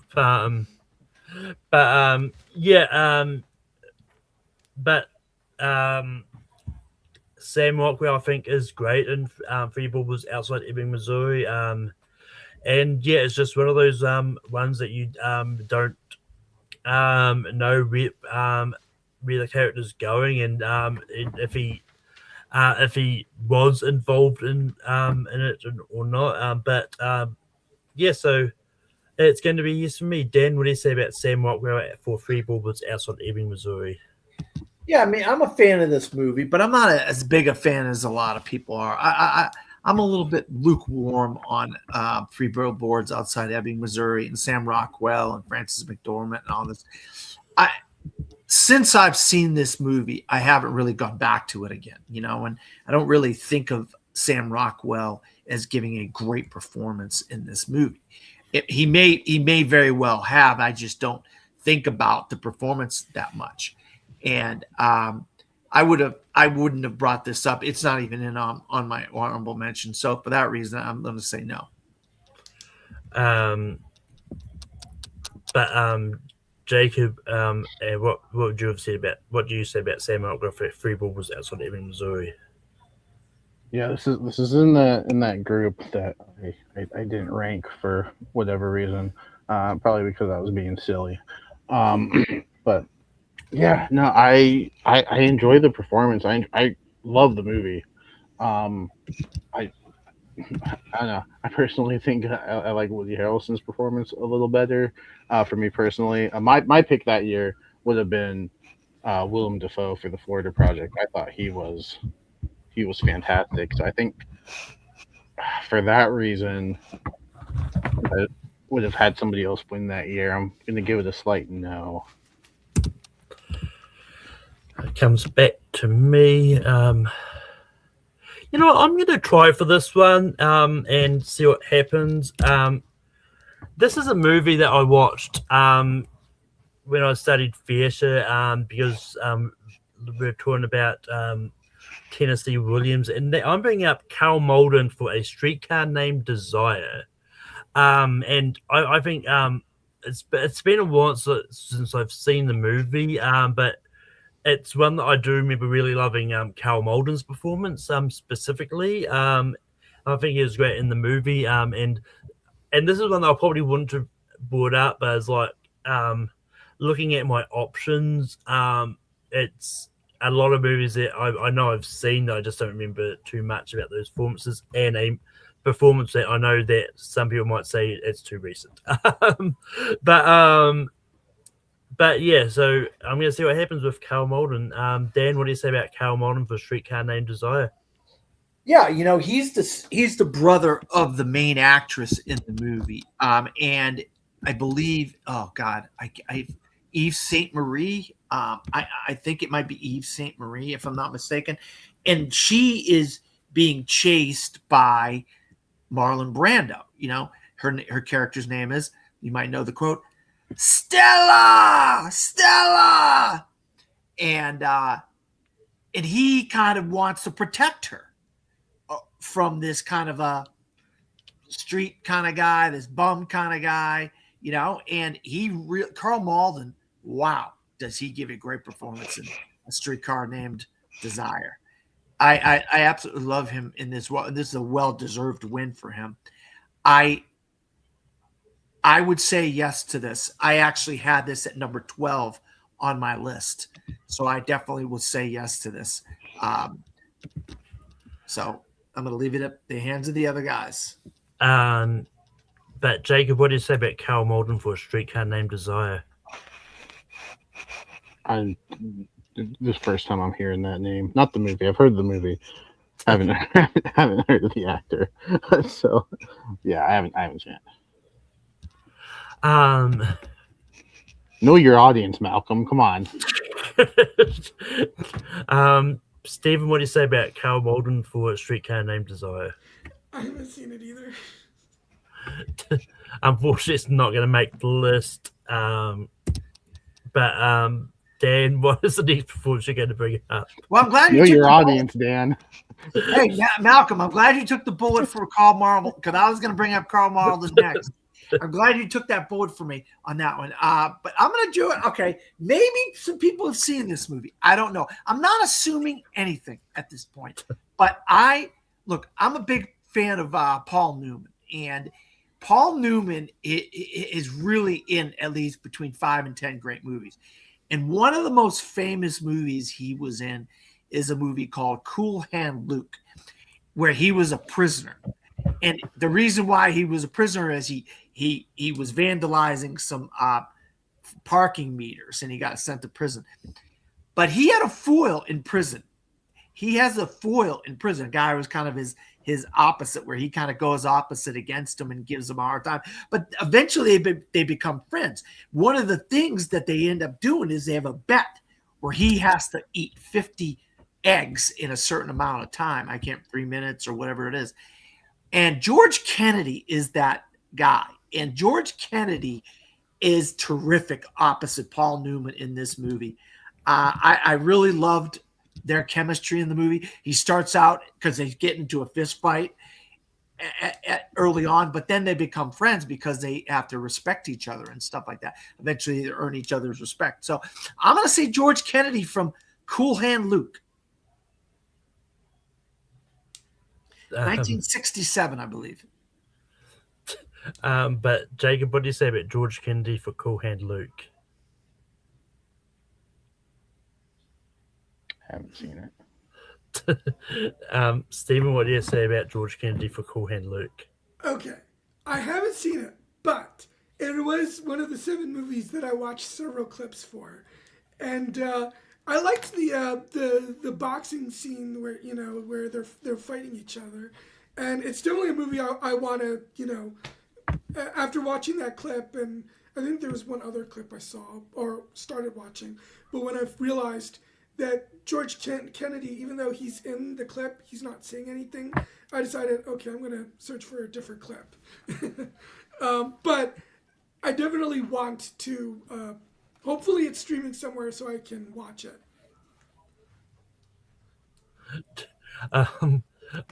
First off, I haven't seen Cool Hand Luke. I was just going through the comments, and we've got JPO with the comments. It's just real pro wrestling. You don't know who that is. It's my fucking. What the heck is JP? But in relation to Streetcar Named Desire, Vivian Lee was leading Lady Streetcar. Vivian Lee, thank you, appreciate it. And then Brian said he prefers O Streetcar instead of Streetcar Named Desire. Which is a Simpsons reference, even I don't name my streetcars.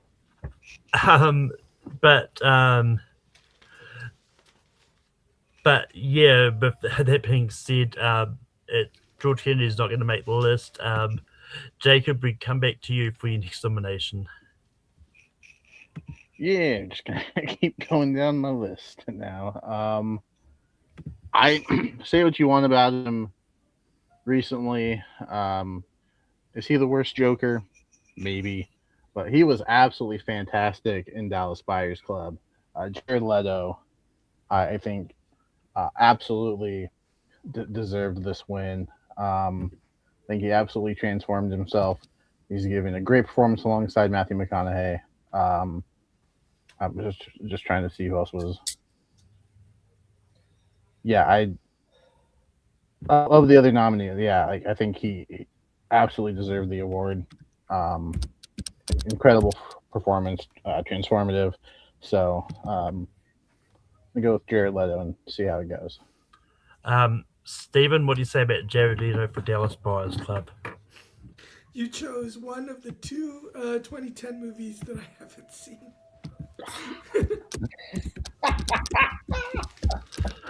I know how it feels now.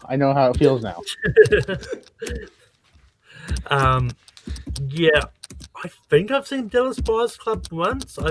I'm pretty sure I remember starting it once. I don't remember if I've finished it, so I don't really remember much for Jared Leto's performance in the movie.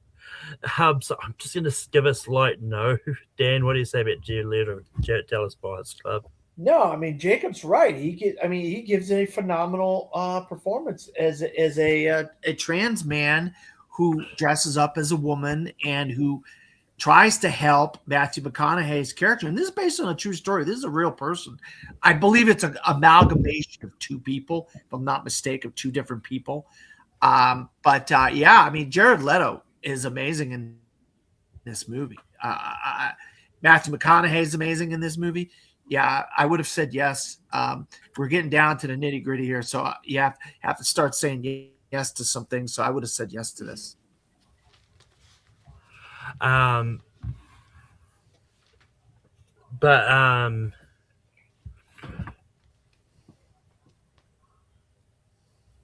yeah, it's with that. Jared Leto's not going to make the list. Stephen, we go back to you for your next nomination. I'm going to go with another performance that I love, but I know not everyone thinks he should have won that year, but I disagree. I thought he was deserving of winning that year, and that's Michael Caine in The Cider House Rules.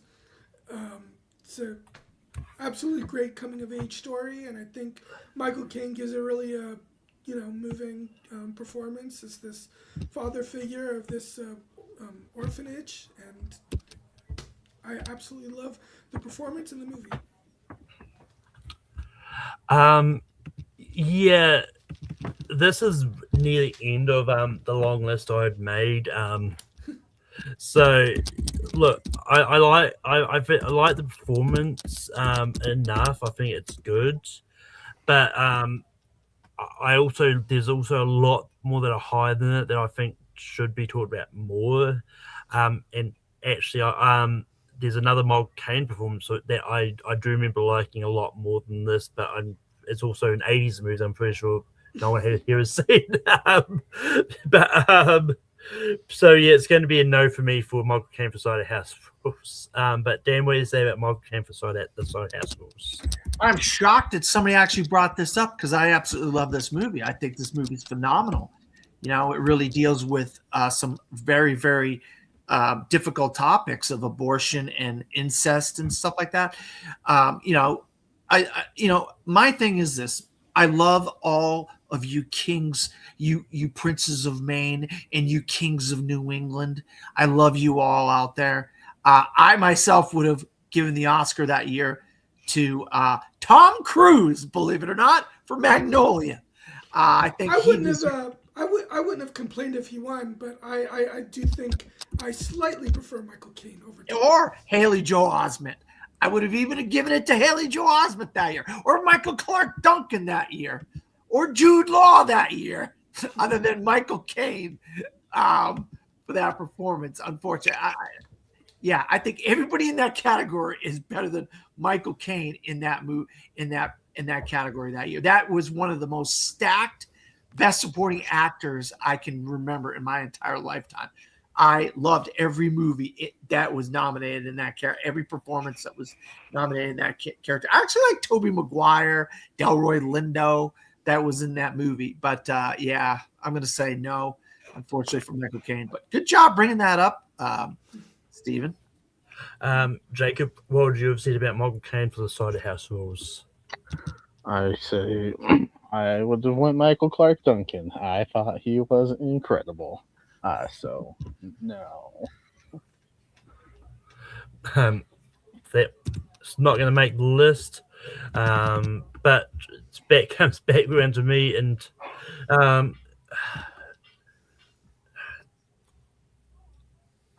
not going to try just yet for the other performance I kind of hinted at. But I'm going to I already know what Dan's going to say about this one, but I'm going to try it. But sometimes there's not a lot of people who won the supporting actor Oscars for like feel good movies, and movies that uh, and like a nice comedy. But Coda I think is a really sort of good. It's a really good movie, and it's just a nice like it's just a nice movie, and I think Troy Kotsur, who won Best Supporting Actor this year, I think he totally deserved it for his role in this movie. I think he's definitely great as the father figure, and yeah. So Dan, what do you say about Troy Kotsur for Coda? Look, I love Troy Kotsur in Coda. I think he's amazing in this movie. I love the fact that they gave an Oscar to an underrepresented community, which is the deaf community. I just think this is too recent. I just think it's too recent. And I think there's still a lot of performances that we could bring up that I'm sure we could get. I don't know how many more we need on the list, 1 or 2 or whatever. We could agree on something other than something 2 years ago or 3 years ago or something like that. Jacob, go ahead. Jacob, what do you say about Troy Kotsur? It's been 5 years. So 2021. 5 years. Okay. And I agree with Malcolm. I think this performance is really, really good, and I love the fact that he won. And he uses his facial expressions and the sign language, and I think the movie just absolutely works. And it's a feel good movie. I remember when it won Best Picture, because I think leading up to it, it was all the power of the dog, and then Coda made a late surge, and I'm like, yes, 100 times yes. Not that the power of the dog is not a good movie. It is, but this movie, I don't know why it resonated with me so much, because I don't know a lot of deaf people. I'm not really good at music, but maybe just something about the family dynamic just absolutely worked for me, and just I guess the daughter wanting to go and chase her dreams, and the family, it all worked for me, and I think Troy Kotsur absolutely deserved the award. I was so glad that he won. So I'm gonna say yes and leave it up to Steven to either disappoint me or not. Steven, it's down to you. What do you say about Troy Kotsur for Coda? I mean, I liked Troy Kotsur in Primate earlier this year. That's not what we asked. And he's a villain in Rabbit Hole on Netflix. A show. Oh, a Netflix show. The clips that I saw, actually the performance that really stood out to me from the clips that I saw was from the daughter. Not that he's not good or anything. It's just the daughter is the performance that stood out to me from the 2 or 3 clips that I saw from the movie. So that's a no. Yes. Yeah, no, just make sure, because you didn't really give a yes or no. I just wanted to make sure that. All right, Dan, background to yours. It's been about 20 minutes since we got Denzel Washington on the list. Dan, what is the next movie you're going to be? I'm hoping there's some Jack Nicholson fans on this panel, because Jack Nicholson has won 2 Oscars for Best Supporting Actors. The problem is, am I going to say the one that people have seen and the one that they want on the list?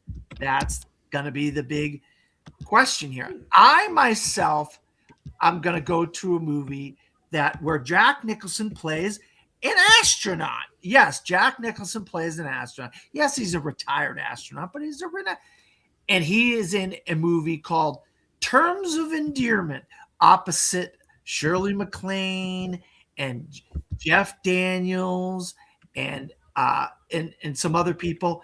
And it's a funny movie. It's a comedy. It's a James L. Brooks movie. Both of the movies he won Best Supporting Actor for were James L. Brooks movies.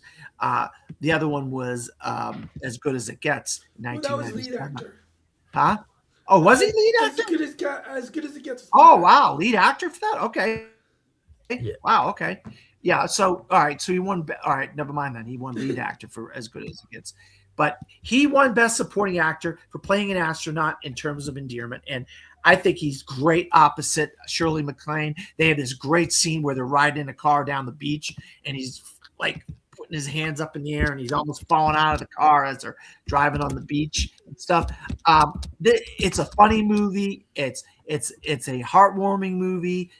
It's not that crazy, wild Jack Nicholson that we know of all the time. You know, it's Johnny, you know, or the Joker or those type of performances. It's more of a subtle, more of a nuanced performance because he's in a rom-com, you know. So I don't know.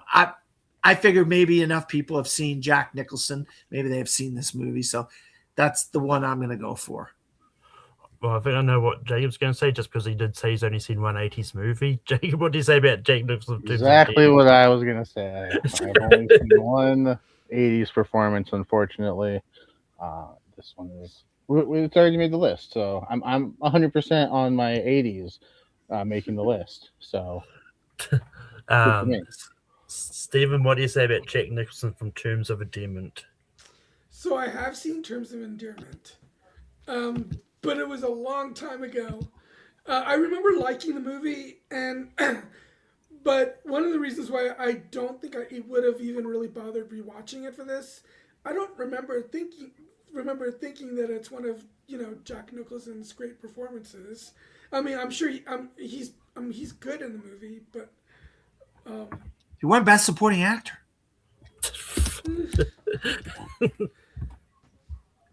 So I'm gonna have to say no. At least I've seen this one, albeit a long time ago. Well, all I'll say is I watched Terms of Endearment for the first time this year for something completely different, and I do think it's one of his great performances. If we ever do, we've already done Jack Nicholson movies on Mankin before, but if we were to do a redux, this is absolutely one I would bring up. I think this is absolutely one of his great performances, so it would have been a yes for me. But unfortunately, it's not going to make the list. And we go back to Jacob. Yeah, we're getting down to it as far as performances that I've seen. Yeah, one left on my list, Jacob. And one that I think is really good is Christian Bale in The Fighter. I Christian Bale was absolutely incredible, and the fact that he wasn't even the first choice. It was supposed to be Brad Pitt and Matt Damon, who both had to drop out, and then I guess Eminem was approached, but he had like conflicts with his music, and so Mark Wahlberg actually suggested Christian Bale, and apparently, you know, it worked out. You know, he did a lot of preparation, and it shows on screen. I think he is really good. So let's go. Let's try for Christian Bale. Let's go Batman. Stephen, what do you say about Christian Bale for The Fighter? Yeah, you know, it's a great performance, and I do love The Fighter. It's so I'll give Christian Bale a yes. Yeah. Look, going back to what we said earlier about category forward, this is one of those rare times that I would agree that Christian Bale is more of a lead in The Fighter than Mark Wahlberg, who got nominated. I think he was not. Mark Wahlberg was nominated for actor for the same movie. I think it should have been switched. But regardless of what I think, that is, he still won Best Supporting Actor, and just because looking at what I've got left to nominate, I don't think there's much more that like I can confidently say yes to, or that I know other people say yes to. So I'm going to say yes to Christian Bale for The Fighter. I actually have a bunch of movies still left, actually. Well, I've got a bunch of movies left, but not a lot that I know people have either seen or will say yes as well. But Dan, what do you say about Christian Bale for the fighter? Well, when I said I had one left, I actually had two left, and one of the two was this: the fighter, Dickie Eklund. Christian Bale plays Dickie Eklund. I actually know Dickie Eklund. I was a little kid when I met Dickie Eklund and Irish Mickey Ward. They live, and they're both from my hometown of Lowell, Massachusetts. That's where I'm from. And the places that you see in the movie are places that I've been to. And this movie really brought me home to when I was a kid growing up in Lowell, Massachusetts. And Dickie Eklund was not a good guy. And that stuff with Sugar Ray Leonard was interesting. That how he almost beat Sugar Ray Leonard and all that stuff. But yeah, I love the fighter, and I think he really captured Dickie Eklund to a T. This is the kind of guy Dickie Eklund was, and a lot of people were like that where I come from. And so I would have said yes to this. So I guess this is going to be the final one that makes the list, Malcolm. Yep, Christian Bale in the fighter makes the list. I was getting worried there for a second. I thought we were going to end up getting down to Christopher Plummer for beginners. No, I have one more on my list that I think would have been had a chance. We're going to get to honorable mentions right now, but Stephen, what are some did you have any honorable mentions left? Oh, I'm going first. Okay. The next one I would have brought up is another one that I know a lot of people, me included, by the way, who wouldn't have chosen him as the winner, but I still think it's a great performance, and that's Tommy Lee Jones in The Fugitive. Also, George Clooney in Syriana. Christoph Waltz on Django Unchained. I know Dan would have said no because it's too recent, but Robert Downey Jr. in Oppenheimer. Or James Coburn in Affliction. For me, other ones I had that haven't been said. Michael Caine for Hannah and her sisters is the Michael Caine performance I probably would have put up, but I just, Auntie and it's an 80s movie, I didn't think any people would have seen it. I like the movie, but it's also one of those ones where it's like all the performance got lost to me. But I probably would have, like, if it went a few bit more rounds, I probably would have eventually brought up Jason Robards for All the President's Men. And then the last one I'll mention is Louis Gossett Jr. for An Officer and a Gentleman. I think it is another good performance. But Dan, what some on mentions that you had? Yeah, I didn't want to go too deep with my list, Malcolm, so I didn't put those guys on my list. But I had those. I would have put those on my list as honorable mentions: Louis Gossett Jr. and Jason Robards. I thought they were both great. I have one left on my list that we have not mentioned, and if it got back around me, I was going to say, I said, Jacob, you said Benicio del Toro for One Battle After Another. Well, how about he actually won an Oscar for Traffic, and I loved him in Traffic, and so it's a shame that we didn't have a chance to talk about him. But yeah, that's my only one honorable mention I have left. And Jacob, did you have any honorable mentions left? Yeah, Mahershala Ali in Green Book, Alan Arkin for Little Miss Sunshine, and I also had Tommy Lee Jones, but as a last resort, because how did he win over Ray Fiennes? I still do not understand. And John Malkovich as well, but I still love the performance. Yeah, ridiculous, terrible.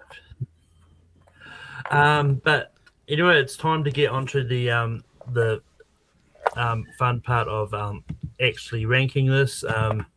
Malcolm, I do not have a pen and paper or a whiteboard or anything, so I'm just going to say what mine are. You can just say it. It's fine. But I was just going to say some that have come up in the comments. We've got Leo bringing up Kevin Kline for Official Wanda, Chris Cooper for Adaptation. Said that. Santa Claus and Miracle on 34th Street. Peter Ustinov for Spartacus. Jack Palance for City Slickers, some other ones that he mentioned. One-handed push-ups. He gets a trophy and starts doing one-handed push-ups.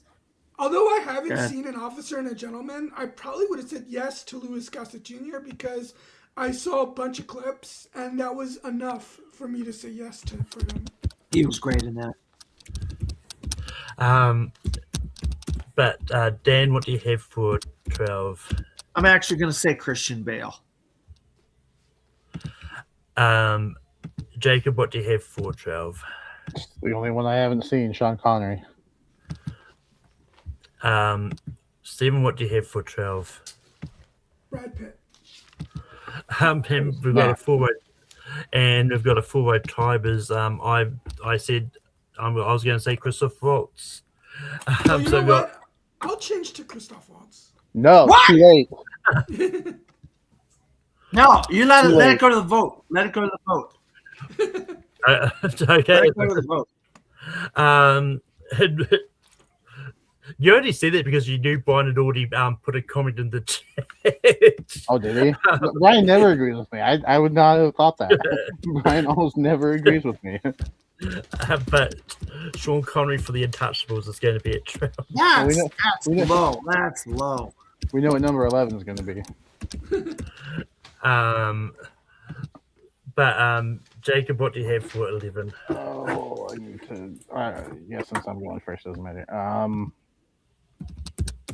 Gene Hackman. What?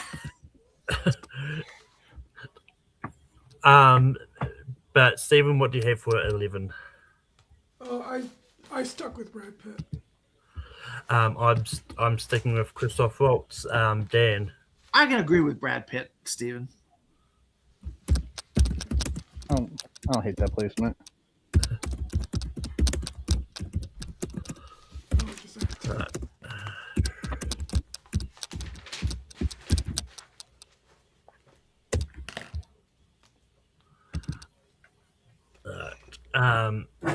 Stephen, what do you have for 10?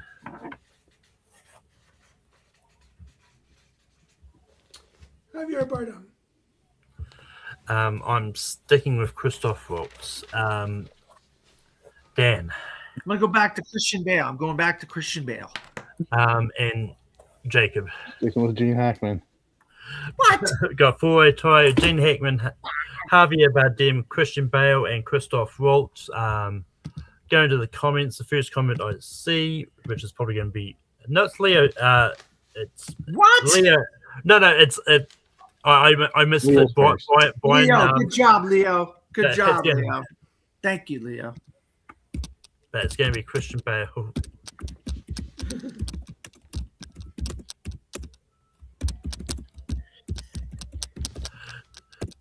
Yeah, no, Brian's comment just came in just as I pressed click.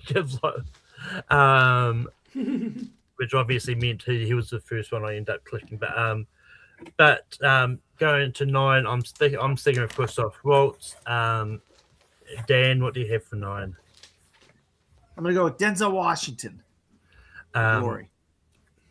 Jacob. This might just be a list that the chat makes because I'm sticking with Gene Hackman. And Stephen. And I'm sticking with Javier Bardem. Look, for someone who wanted to change his vote to Christoph Waltz earlier, I'm surprised. But we've got Christoph Waltz, Javier Bardem, Denzel Washington, and Gene Hackman. I think there's a little bit more complexity to his character than there is to Javier Bardem's character. But Dan, this time it is actually going to be Gene Hackman. Damn. Damn it.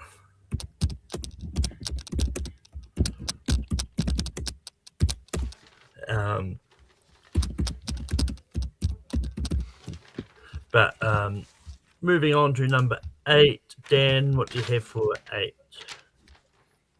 Denzel Washington for glory. Jacob. I agree. Denzel. Stephen. I'm just gonna stick to Javier Bardem. And I'm sticking with Christoph Waltz, but it's going to be Denzel for glory. Now we're really in the nitty gritty, Jacob. Well, I might be agreeing with somebody. But Jacob, who do you have for 7? I want Javier Bardem. Stephen. Javier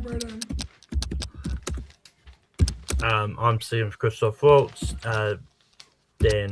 Yeah, I would have went with J.K. Simmons. But there's going to be Javier Bardem for No Country for Old Men. Moving on to number 6. Stephen, who do you have for 6?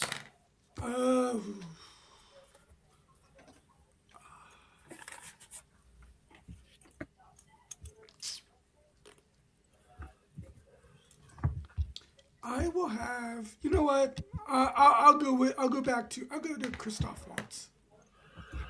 I'm also going Christoph Waltz. Dan. J.K. Simmons. And Jacob. That hurts because I have Robert De Niro. But Christoph Waltz is going to be at 6. That's awful. That's awful. That's awful. All right, what's left?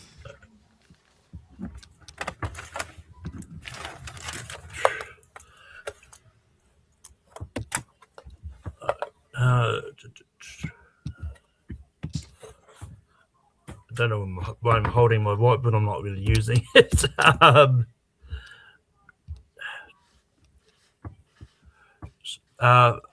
For me, my next one, I'm going for Heath Ledger for 5.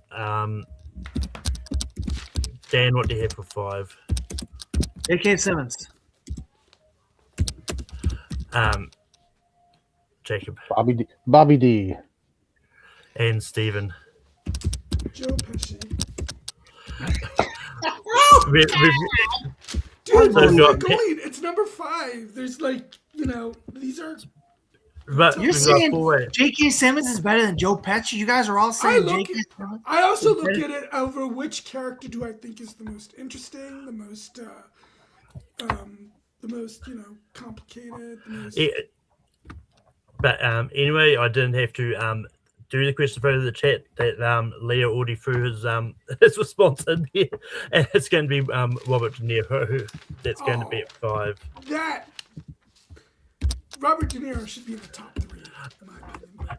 Look, Steve, you just said you literally just said it's a top 5. This is,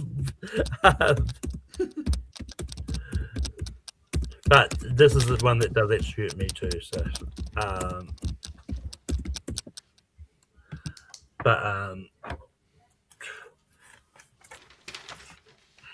but moving on to number 4, Dan, what do you have for 4? J.K. Simmons. Jacob. Joe Pesci. Stephen. Joe Pesci. I'm going Heath Ledger, but Joe Pesci is going to be at 4. Wow, this is a travesty. Not really. But moving on to number 3, Stephen, who do you have for 3?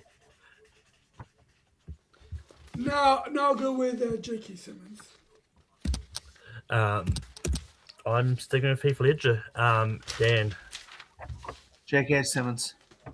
And Jacob. Heath Ledger. J.K. Simmons. But J.K. Simmons is going to be at 3. Good joke there, Jacob. But we're going for number 1 between Robin Williams and Heath Ledger. One of these I thought for sure we were going to have the top 2. The other I didn't think we would, but there's what it is. But Dan, which of the 2 do you want at number 1? Robin Williams. Jacob, which of the 2 do you want at number 1? It's like a 1A, 1B situation for me, but I got Robin Williams. Stephen, what do you have for number 1? Robin Williams. And I'm also going Robin Williams, obviously. It would have been funny if you were, and I went Heath Ledger. But as I finished writing the banners, which, to be fair, I'd already started typing it when I saw the final two. I was like, yeah, like it's probably going to go like going to predict where it's going to go. But with that, our top 12 best supporting actor winners. At number 12, we've got Sean Connery for The Untouchables. At 11, we've got Brad Pitt, Once Upon a Time in Hollywood. At 10, we've got Christian Bale for The Fighter. At 9, we've got Gene Hackman for Unforgiven. At 8, we got Denzel Washington for Glory. At 7, we got Javier Bardem for No Country for Old Men. At 6, we got Christoph Waltz and Glorious Bastards. At 5, we got Robert De Niro for The Godfather Part 2. At 4, we got Joe Pesci for Goodfellas. At 3, we got J.K. Simmons for Whiplash. At number 2, we got Heath Ledger for The Dark Knight. And number 1, we've got Robin Williams for Good Will Hunting. That being said, I think it's a pretty good top 12 personally. There's a few I would have had lower, but it is what it is. But the next week's episode of Rankin is going to be top 12 movies set in space, which is going to be a really interesting. How many topic. Star Wars movies make the list? I'm more Star Trek than Star Wars, personally. I think he's going to let one per franchise. See, there One will be per conditions. I will tell the panel when they're there because the conditions are going to eliminate most of the Star Wars movies. I'm just going to say that. But Dan, where can people find you online? You can find me under my name, Dan Skipbound, on Facebook, Twitter/X, Thread/Instagram, Blue Sky, Letterboxd, or any variation of my name, DP Skipbound, or From the Fourth Row. Also, I'm the owner, editor-in-chief, and head film critic of FromTheFourthRow.com, where I have all kinds of reviews of TV shows. My Daredevil Born Again Season 2 review should be up tomorrow. Or movies, any of the latest movies, Project Hail Mary, Hoppers, The Bride, all the latest movies and TV shows. Plus, I have articles on there. Oscar article. We have our article about the reaction to the Oscars and so forth. So if you're interested in anything you want to read regarding movies or shows or anything like that, go to FromTheFourthRow.com. Also, I'm over at with Malcolm on Gone with the Wind. We're going to take a hiatus for a few months until the award season's kick back off with him over off on Take 3 Productions and his channel. Also, I'm over on the Dill Pickle Network. Sometimes I do a show called Picture This, where we reevaluate the Academy Awards. That's a lot of fun. I'm over on the Movie Hero Network sometimes. We do movie fights and so forth like that. I created a game show called Movie Mutations over on Chasing Labels. We can go over there where we mutated Rocky, see what we turned Rocky into. It was a game show that I and a couple of the other people on there created. We worked on it for 2 years, so hope you enjoy what we did. I think there's 5 episodes of Movie Mutations over there. So I'm all over the place. You just gotta look for me. I'm pretty easy to find. Jacob, where can people find you online? I don't got much going on online. You can catch me in the Lights Out singles tournament. I'll be facing Steve Mesa in the first round. You can also catch me over on JPO's Pierce Wrestling channel, where I'm in that tournament, where I will be taking on Steve Mesa in the first round. We're trying to book a doubleheader if we can. So, yeah, and then you can catch me outside finishing my lawn because it's finally night here. Stephen, where can people find you online? And he does some comedy, stand-up comedy. Jacob does. Are you gonna ever put stuff on YouTube for those of us who don't live in your state? Eventually, when I feel it's good enough to, toast. Not that my jokes aren't good enough, just the quality on my phone is very bad. Or you can get on a plane and fly to his state and go watch Philadelphia. Go to That's the goal. The Philadelphia. goal is to do comedy in other states. We're Come working to on it. Orlando. We're We have a working place on it. called the Improv in Orlando. You can come there and do comedy. Yeah, I mean, hopefully I should be back in Orlando soon.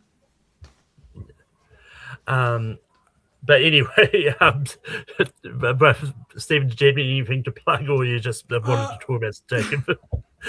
No, I mean, I've actually started using, kind of partly inspired by Jonathan Caro, who does his polls on his Instagram.